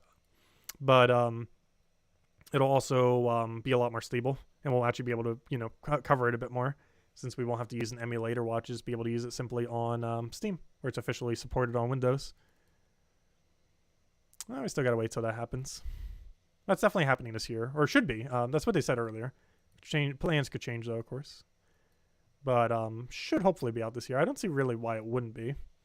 You never know. All right, how does it end up dying out? We got a heroic effort, though I'm pretty sure the extra damage is not really going to end up mattering too much overall. Not really going to make too big of a difference there. Everything still kind of just dies out immediately as well. So the heroic effort for extra damage isn't making too big of a difference. Also, hello there, Drew. Welcome. You just started a week ago on your phone and upset it's not on Steam. Yeah, I really hope it comes to Steam soon. It does have cross-platform when it does come out, though, similar to how PC Mobile is on Gems of War right now. So any progress you do on the mobile version will carry over to the Steam version the second it launches.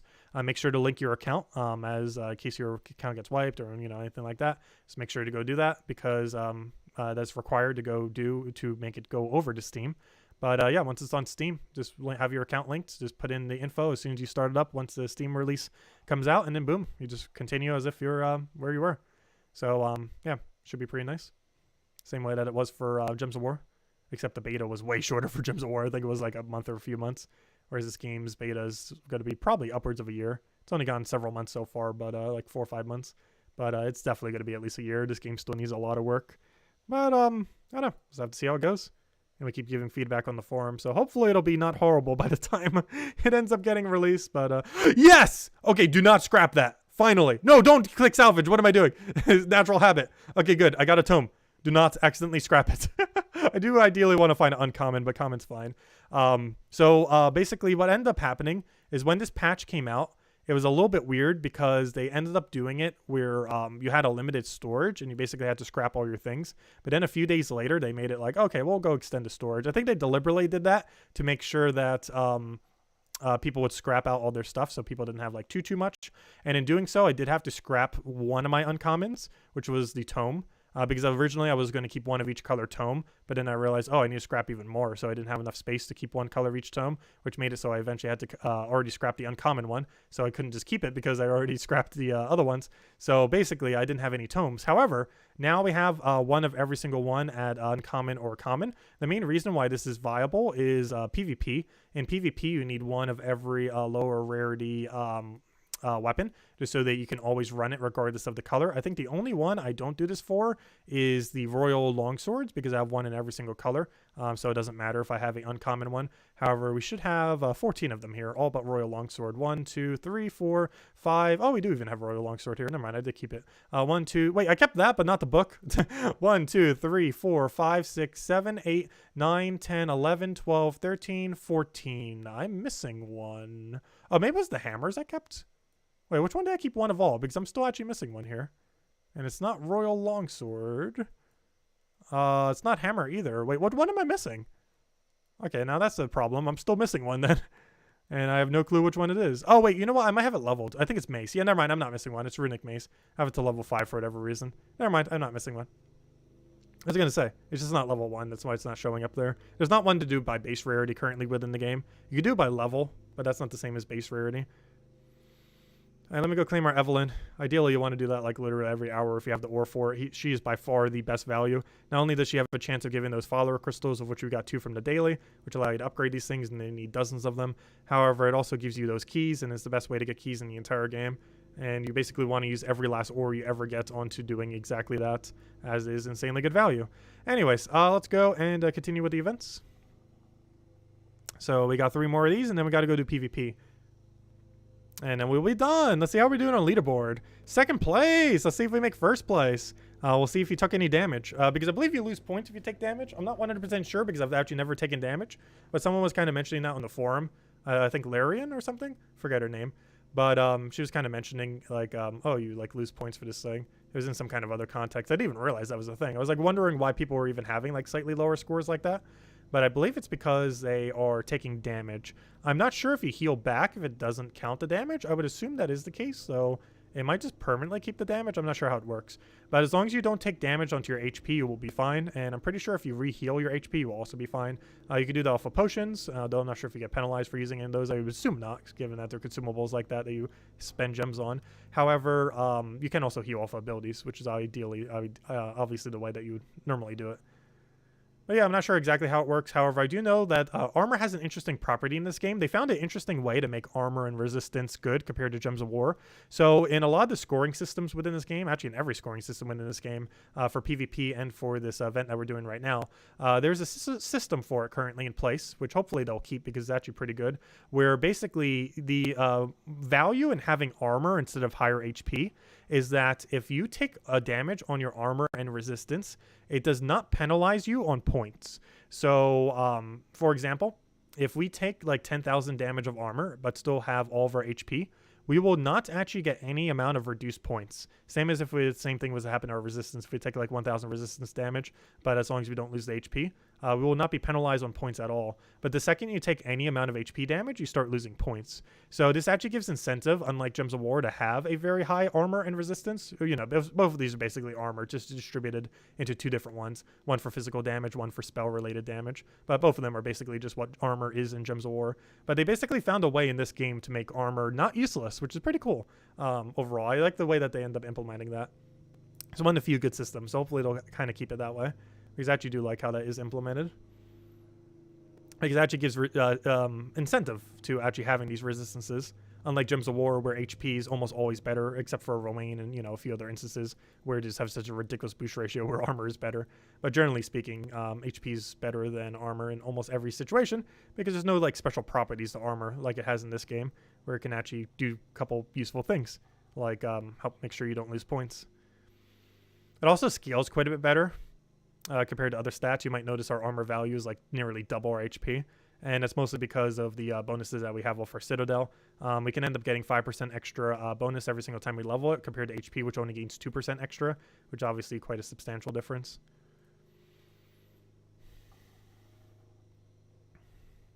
Okay, 2 more battles of these, and then we'll see where we are in the leaderboard. Hopefully first place.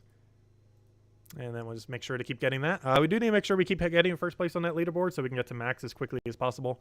I didn't the very first time when the patch first came out because I was still kind of learning what on earth was up with the patch, and I wasn't really paying much attention to it at the time. However, since then, we've been going for first place in every leaderboard. Actually, the previous one, I think we may end up making second place, but every other one we've been going for first. Like two ago. Like the first one, I didn't do it at all. The second one, I think we made second, and then every one since then we made first. It cycles every 3 days. And I believe there's been 4 of them so far, counting this one that's currently going. Where this one's the 4th one. It's really weird, too, that it resets once every 3 days. Which is weird of a reset timer, because that means what day it resets on constantly keeps changing. Unlike in Gems of War, where everything's basically based on either a daily or weekly system, where it's consistently the exact same day every single time. That could just be a quirk of the beta. However, who knows? Maybe we'll keep it that way. Not sure exactly what's up with that. It is a little bit weird that has a 3-day cycle rather than a week cycle.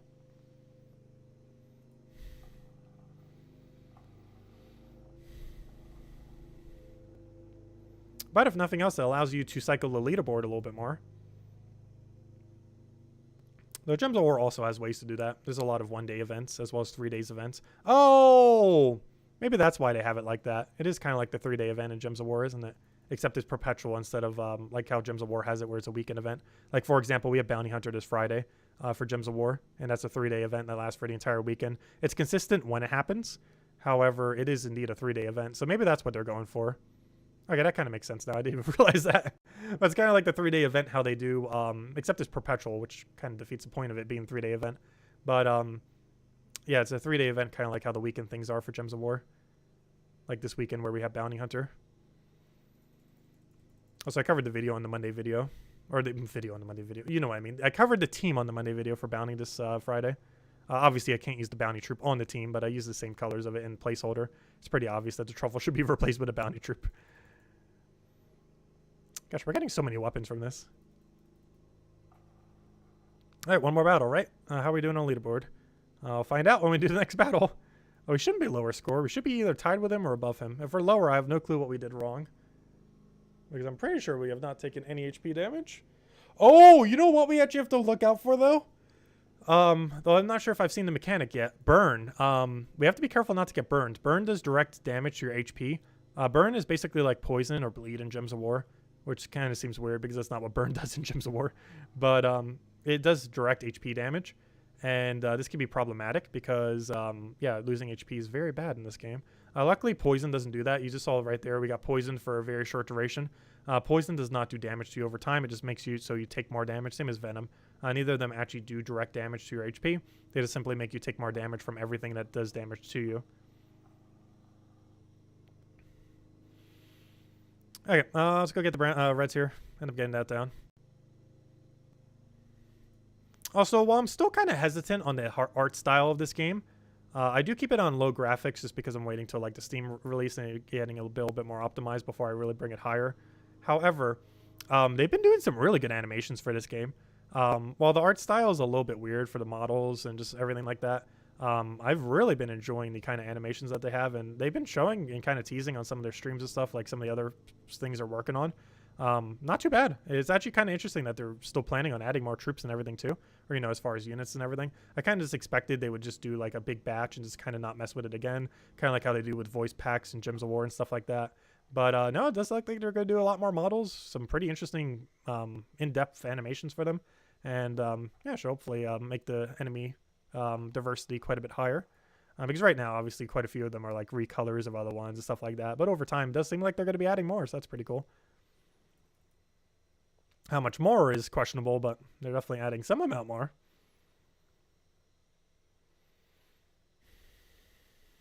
Marks over top the gems that specifically do benefit what they do. So, if we, for example, here, it marks all the ones that are giving a better benefit. They also, you can do it based on the icon. But you could either do it based on icon or based on where it's marked. So like right here, we can see that all these red gems are marked with a benefit because it's a green enemy. And you can see that all the blue gems are marked with a downwards benefit because it's not good. And you can kind of determine it that way as well. However, you can also do it based on the icon. The red gems have these little fire icons on it, and you can see it's the same fire icon as the fire icon here that does extra damage, as well as the icon here that does extra damage, as well as the icon for that, which does extra damage. But you can kind of do it based on icon as well. Even if it was all black and white, you'd still be able to tell. Like the white one has a little bit of frost, light has a little swirly thing. The purple has a little moon. The green has like a little venom mark. You can even see it on its back, has a cool little venom mark on its back thing. Same one that is used for all poison typing. But yeah, you can do it based on the mark as well. Even if you had no color whatsoever, you'd still be able to determine what everything is, which is one nice thing. And they probably did that deliberately as well, because I know they had some color issues in Gems of War in the past as well. However, it's very icon heavy, so you can kind of tell. Even those little things that we just saw right there also have the icons. They're a little bit of a different design, but they all have their similar markings, so you can kind of tell even without the color. And the skulls are obviously very obvious. Those will never be able to, those are really easy to distinguish since they're drastically different.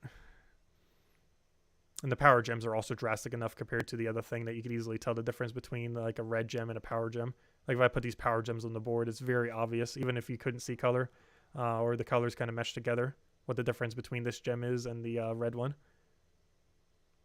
Oh, the only slight issue though is when a gem is numbered, it actually loses its mark. I almost forgot about that. So that could make it a little bit more confusing. But like this is very obviously different than that. Like that makes it very obvious, the difference between them, even without the color. But yeah, I kind of forgot about that. It does lose its mark when it has the number over top of it. So that could be a little bit of an issue with color. Because it might make some of them look pretty similar when it has the number over top of it. Because the icon that basically determines what it is goes away. There's still one way around that though. If the enemy has a weakness to whatever it is or strength to it, you can still kind of determine it based on that. And I believe we're tied for first place right now. Yes, we are. We are tied for first place. It doesn't matter if we're lower than him, as long as you are. It works the same way as Gems of War leaderboard. If there's a multi-way tie for first, whoever has... unfortunately, it doesn't actually show it right here. Like right now, it's showing that we're in second. However, as long as you are in a multi-way tie for first, it does still give you the first place reward. So similar to Gems of War, it does have that mechanic. It's not showing it like Gems of War. Like if this was Gems of War, it would show first place, and would show that we're getting 600 gems in the other 40 thingy. However, it does still effectively does that. So even though right now it shows we're in second, we do still get the full amount of first place reward as long as we are multi-way tied for the first place. So similar to Gems of War, it does share that mechanic, which is a wonderful shared mechanic to have as a pretty beneficial one. And very useful. Anyways, last daily we haven't done is PvP. I did do one elite tourney just so we don't have to deal with that. However, I still have the other two sets to go do. One of them we'll do with Berserker. The other one we have to do with purple, so we're going to do it with the assassin hero class, or whatever it's called, the purple one. Actually, yeah, it is called assassin after all. But anyways, we'll go do that and just kind of wrap up. As far as PvP, you basically just a competition of who can one-shot the most. Basically, you just want to keep one-shotting over and over again, and that's basically the entirety of PvP in the current state of game. I feel like PvP is definitely likely to get a rework. Obviously, that is yet to have occurred. However, it definitely seems likely that this game mode will get pretty overhauled, I would assume, compared to what it currently is. Definitely seems like it needs to be changed, especially how long it takes. It could take about 20-30 minutes to go through the entirety of it, which isn't too bad, but on top of every other daily in the game, it definitely adds up to be a lot. And it feels like this daily could be one that they would rework a bit more than the other daily as far as time-wise length. But I don't know, we'll have to see exactly what ends up happening with it. But the way that hero class stats are set up, it's pretty much just going to be a lot of one-shots, unlike the other game modes. Plus, there's only one enemy, so the battles go super ridiculously quick. You basically just kill the one, and then you're basically straight into the next one. Main reason you want to do this, though, is it gives honor. Honor is basically glory in Gems of War. However, unlike Gems of War, you cannot infinitely farm honor, and there's no, like, Nomapalooza where you just get, like, infinite honor out of nowhere for free, like 1 million in a single day. That's not a thing. It's a lot more like how honor was, or, honor was in, no, not honor, glory. It's like how glory was in early on days in Gems of War, where it was like super hard to get and only really obtained from PvP at a really limited amount per day. That's exactly how they have it for Puzzle Quest 3. That could change because Gems of War started the same way and then they slowly added more and more ways to get it. But as it currently stands, you have a limited amount of battles that you could do for every single PvP tourney every single day. You want to ideally do every single one of those battles to maximize the amount of honor, and then you use those honors ideally to go get ruby keys or gem keys. It's one of the best ways to get high level keys in the game. Unfortunately, they cannot convert into diamond keys, which is the best key in the game. However, it can convert into the second best key in the game, which is still pretty good. It's almost like the equivalent of being able to just get like a bunch of gem keys or event keys in Gems of War, but not being able to get VIP keys. Kind of like that same equivalence as far as what it does for Gems of War. So it's even more useful than Gems of War's glory. You know what's kind of like? You know that honor deal that you can get every single week for 10 glory keys, or sorry, 10 event keys in Gems of War? It's kind of like that, except you can do it with every last honor you have. So basically it was like that when it didn't have a buy limit is basically what it is. Basically a mechanic Gems of War used to have, and it still has, but it has a 10 cap per week. There's no cap to it in Puzzle Quest 3. The only cap is the fact that you have 30 per day for your guild. However, that's generally enough. Like, that's not really too big of an issue overall, that kind of cap on it. So that's generally not really much of a cap since, yeah, that's plenty enough for how much honor is actually generated into the game. If more honor came into the game, that'd be a bit of a bottleneck, kind of like how it is in Gems of War, where you can only do 10 per week for 1,800 total glory. However, that's nowhere near the case currently in the game, as far as Puzzle Quest 3 is concerned. What about your ore? It is really bad value to use honor for ore. There's literally nothing honor is ever used for other than ruby keys and gold keys off the honor deal. It is super bad conversion rate to put it into anything else if the guild you're currently in has a maxed out honor deal. Ore was worth it when it was giving 200 for 50, but now that it's giving only 100 for 50, it is extremely bad value for what it is. Not to mention, the ruby keys anyways are likely going to drop you ore to begin with, so you're still getting ore. You're just getting less than if you were to go like all in and converting it.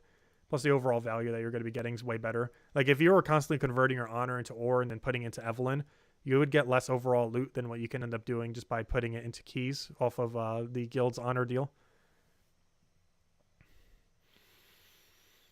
They just kind of made it where it's just so important to put it into the guild that there's literally nothing else that you would put it into due to how much more valuable it is compared to every other conversion rate. Because everything that you can do to convert it into the shop for honor is pretty bad value. It's a little bit weird compared to Gems of War because honestly, every single thing you can do with glory, which is the equivalent of it in Gems of War, is pretty good value. However, unlike in this game, there's a lot of things you can use honor on that's horrifically bad value that you'd pretty much never want to use it on. The only thing that's like super bad value, I guess, for it in Gems of War is you can kind of convert it into souls or maps of which you're pretty much never going to use unless you have almost none. You use a lot of them. And souls not really being too much of a conversion rate as far as what it can do. So I guess there technically are still bad things. However, there is like a ridiculously high amount of bad things you could use it for in the current balance of this game, where pretty much the only viable option right now is specifically for keys, specifically the gold and ruby keys in guild, because the ones that you get for the shop are way more expensive and not worth getting. Like I think in the shop it's 180 honor for 1 gold key, but if your guild is upgraded enough, you can get 2 gold keys for only 140 honor. So not only is it 40 honor cheaper, but you get 2 instead of 1. So yeah, pretty insane difference between the two. But yeah, if anyone has any questions, anyone want me to go over, do let me know. This will be the last time I'll be streaming Puzzle Quest 3, probably until it gets a patch, realistically, between vacation and everything else. Probably a while before I stream it again. So if you have anything related to the game, let me know. And of course, we'll be doing Gems of War in about half an hour. Just going to finish out this PvP, and then we'll go grab a quick break, grab a drink break, because gosh, I need a drink. Need to go get another water soon. Stop talking at some point today. And then we'll be back at 5 to go, and then half an hour to go do Gems of War. I'll finish out these battles. Only got 13 left. They don't take too much. They take like less than a minute each, so not too bad. PvP is not the big issue as far as time sink in this game. The really big issue is how much time those other side events end up taking, combined with the challenge, combined with how stats are in the game, making it even longer artificially than it needs to be.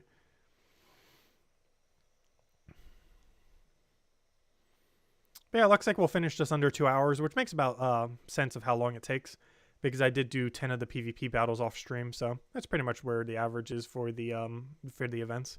So that seems about right. I said no forum it's about 2 to 4 hours. However, I'm pretty sure it's like an average of 2 hours. I think the streams end up going to go for an hour and 50, and we already did the other 10 PvP battles off stream, which would have put it to 2 hours, as well as some of the challenges off stream, as well as buying the little thingies on this thing. So that would have taken like several minutes, so in combination. So yeah, that's pretty much 2 hours on the dot. Even though the stream will be slightly less than that. When did you start playing Puzzle Quest 3? About 4 months ago. It started the same time as season 5 of Fall Guys, which I believe was mid-April. That's how I end up remembering the date. But yeah, it was like 4 months ago, a little under 4 months ago. It was available for about a month prior. However, you had to get like special access to it. And unless you were like constantly checking your phone for various games on Android, you likely would never have seen it. But I didn't try it until it had the official full kind of public beta. It had like a really small test prior. However, that small test very few people got into. And I didn't even know it existed at the time. But ever since it's been fully public to get into the beta, not for all regions, but for quite a few regions, I've been doing it since then, which was the mid of April. And it should have a Steam release sometime later this year. It's going to be getting an iOS release soon. It's currently doing like that really small portion like it did initially for Android. However, it will have a fully public iOS version soon. So if you have an iOS device, you will be able to play it pretty soon, probably in the next month or less. You'll be able to play it on iOS. And some people already are able to play it if you got access to the special early access thingy for it. The early access to the beta, basically. That's kind of funny. But, and it should be coming to Steam, hopefully later this year. That's what they said, though. No official date yet. It's definitely coming to Steam. It's a matter of when than if. And it will have cross-platform with mobile. So if you do play on any of the mobile versions, all progress will carry over. Just make sure to link your account so it can. You should be doing that anyways, even if you're not doing that. But you definitely have to if you're putting it over to the other platform. And also keep in mind, console versions, while they will likely get a version at some point, they will likely not be cross-platform. Similar to how Gems of War is, unfortunately. Anyways, let's go finish this last one with our hero and go kill this out. That's not the right build, though. I specifically need our purple build because we're restricted to purple gear only. So we got to use a bunch of this stuff. And let's go kill it out. Okay. So final 10 battles. Last thing we have to do for the daily system. And same kind of premise of what we just did, except we have to use a different hero class. We're restricted specifically to purple gear. The one that we already did the battles for, this one we're restricted to only green gear. And we have to use a spear, which is a little bit more annoying. However, in both of these, there's, for whatever reason, no one else in my tier. This will probably change in a little bit. There are a bunch of people still doing this, but the problem is no one's this high a tier because we've been able to get every single one. And yeah, we're kind of all alone here. Obviously, in this one where it's a lot more accessible, we're not all alone. There's a bunch of people. However, in these other ones, not as many people got as high a tier yet. So we're kind of all alone up against bots. So all of them are bots, obviously. It's kind of like PvP in Gems of War where, you know, it's not real players. It's real player setups, but it's not, you know, actual real players. Also, I need to stop talking for a little bit. Gosh. The second I stop the stream, we're going to be very deliberately not talking for a very long time. Or only for half an hour, but I need to rest that voice. I've been doing so much talking today. I've been basically talking nonstop for like 12 hours straight so far today. Between recording the videos and now.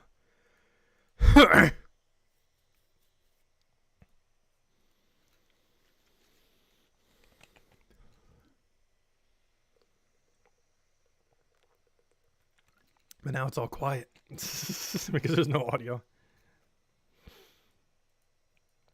Not that there isn't any audio, I just turned it off because it's very glitchy currently with BlueStacks.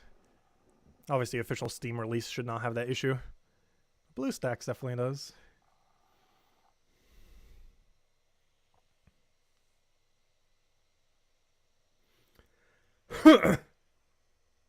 I'm just amazed I still have my voice. Yeah, I've recorded 4 of the 6 videos. I still need to record the other 2. I haven't done the one for the Legends. I haven't done the ones for the Mythics yet. But we've done Common, Rare, Ultra Rare, Epic. As far as the videos going over literally every single one of them. Does anyone know what number that is? Does anyone know that? What every single Legend plus every single Mythic is as a number? I think it's like 1/3. Or should be. That's obviously 2 categories. But I'm not sure how many that is. If anyone knows, do let me know. Because that's how many more troops I still need to go over. And record videos for. And then we need to go get them all uploaded.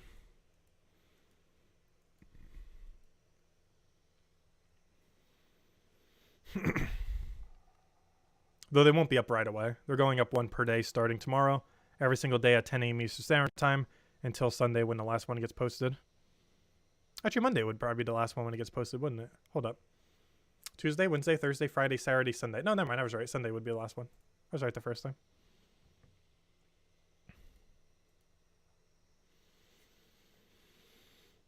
And then hopefully I'll be able to cover the Monday video, the no promises. And then after that, that'll be the last video until I get back on that Friday. Not to, this week Friday, but next week's Friday is when we're getting back. Should be enough to kill.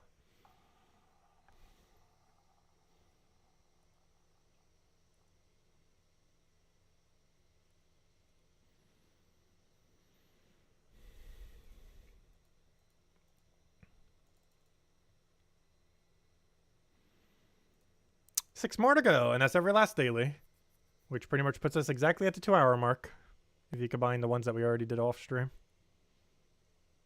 which wasn't much. Also, why is my Chrome frozen on my other computer? Come on, slow computer.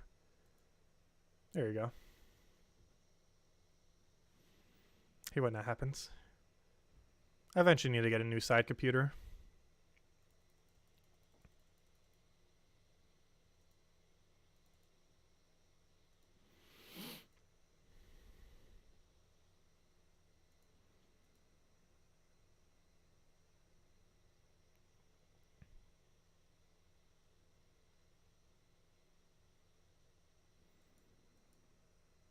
At some point we shall. It's not really high priority though. It's still functioning. The secondary computer. I still make all my thumbnails and everything through it too. Which means I have to get all the thumbnails done before I go. Because I don't have a proper thumbnail making program on this computer. Or the templates that I use for it. Well, it's not really much of a template, but you know, it gets the job done. My version of a template. It's not actually a template, but you know, it kind of works for doing such.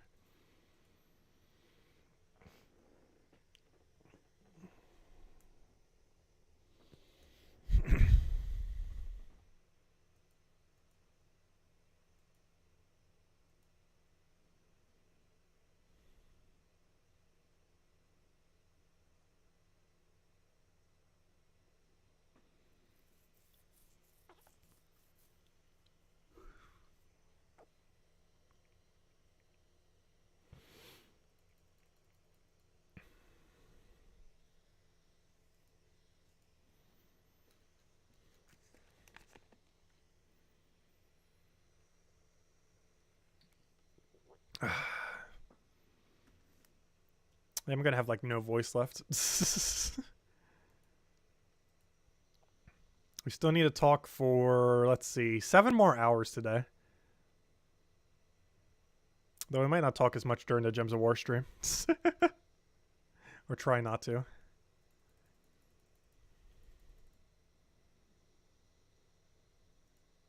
Because we have 4 more hours of video we need to record and about 3 hours of streaming to do all that we need to do with Gems of War for the week. Or at least most of the stuff anyways. Mostly Tower of Doom. Because obviously that's the big one that we have going on this week. That can't be done ahead of time. Or that can be done ahead of time, I mean.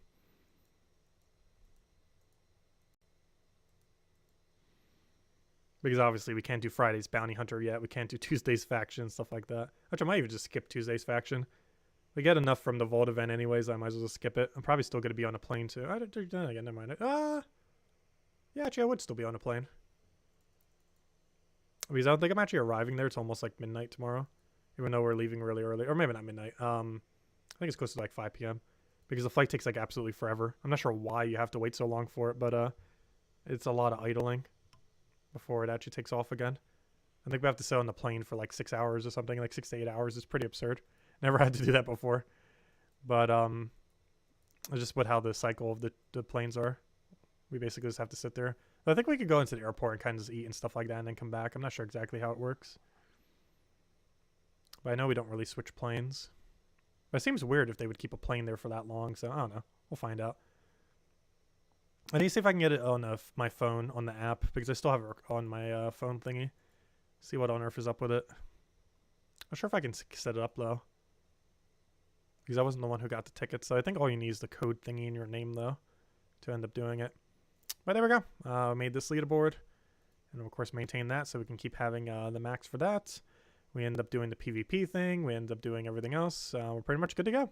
But anyways, that is the current state of Puzzle Quest 3. The daily system takes 2 hours. Is that too much time? Yes, very much so. Will they rework it? Hopefully, we'll find out. But that is the current daily system of Puzzle Quest 3. We did not touch anything that wasn't in the daily system. That is how long the daily system is. I have not touched anything at all since version 0.36 that isn't daily related, because it is so absurdly high how much the daily system takes that there is no time to even enjoy the rest of the game that exists within this game. So hopefully they will fix that, because it takes way too long. In comparison, if you did every single daily, not counting like the weekly stuff, but if you did every single daily in Gems of War, we're talking like about an hour. And this game is twice that. But yeah, if they have a skip animations, it would be nice, as well as skip the timer. There's a lot of things that they can do to improve it, and they obviously will be. It's still in beta. But that's the current state of it, where it currently is. We'll stream it again when another version comes out, probably in a couple weeks from now or whenever that happens, and we'll be back with that. I'll be covering Puzzle Quest 3 quite a bit into the future, obviously. Right now, we just haven't been because it doesn't have an official PC release, which makes it a lot harder to record onto it, as well as the game just keeps drastically changing, so we can't really cover any guides or anything, because the second we do, literally the very next patch, it just gets completely changed, so not much of a point in really covering much in that regard. So just kind of have to wait and just keep doing what we're doing. We've been doing a stream for every single version of the game, and we will continue to do so. So once another version comes out, we'll go and mess around and go from there. Anyways, guys, I'll be back in about half an hour. Gonna go rest my voice, grab a drink, and go grab maybe a quick bite to eat. And then we'll be back in about half an hour to go do Gems of War. And then we'll be doing Tower of Doom basically until it's done. It'll be the first time we do the entirety of Tower of Doom in a single stream. And that's basically the game plan for when we come back in about half an hour. And we'll be doing that probably till about 8. I'm not sure exactly how long it takes. We'll find out when we do it. But we'll go from there and have a bit of fun with that. And that'll be our final stream. We'll have some redeem codes then as well, of course, for Gems of War. And go from there. Anyways, guys, hope you all have a wonderful rest of your week. Catch you guys later. And we'll be back in half an hour for Gems of War. Thanks for watching.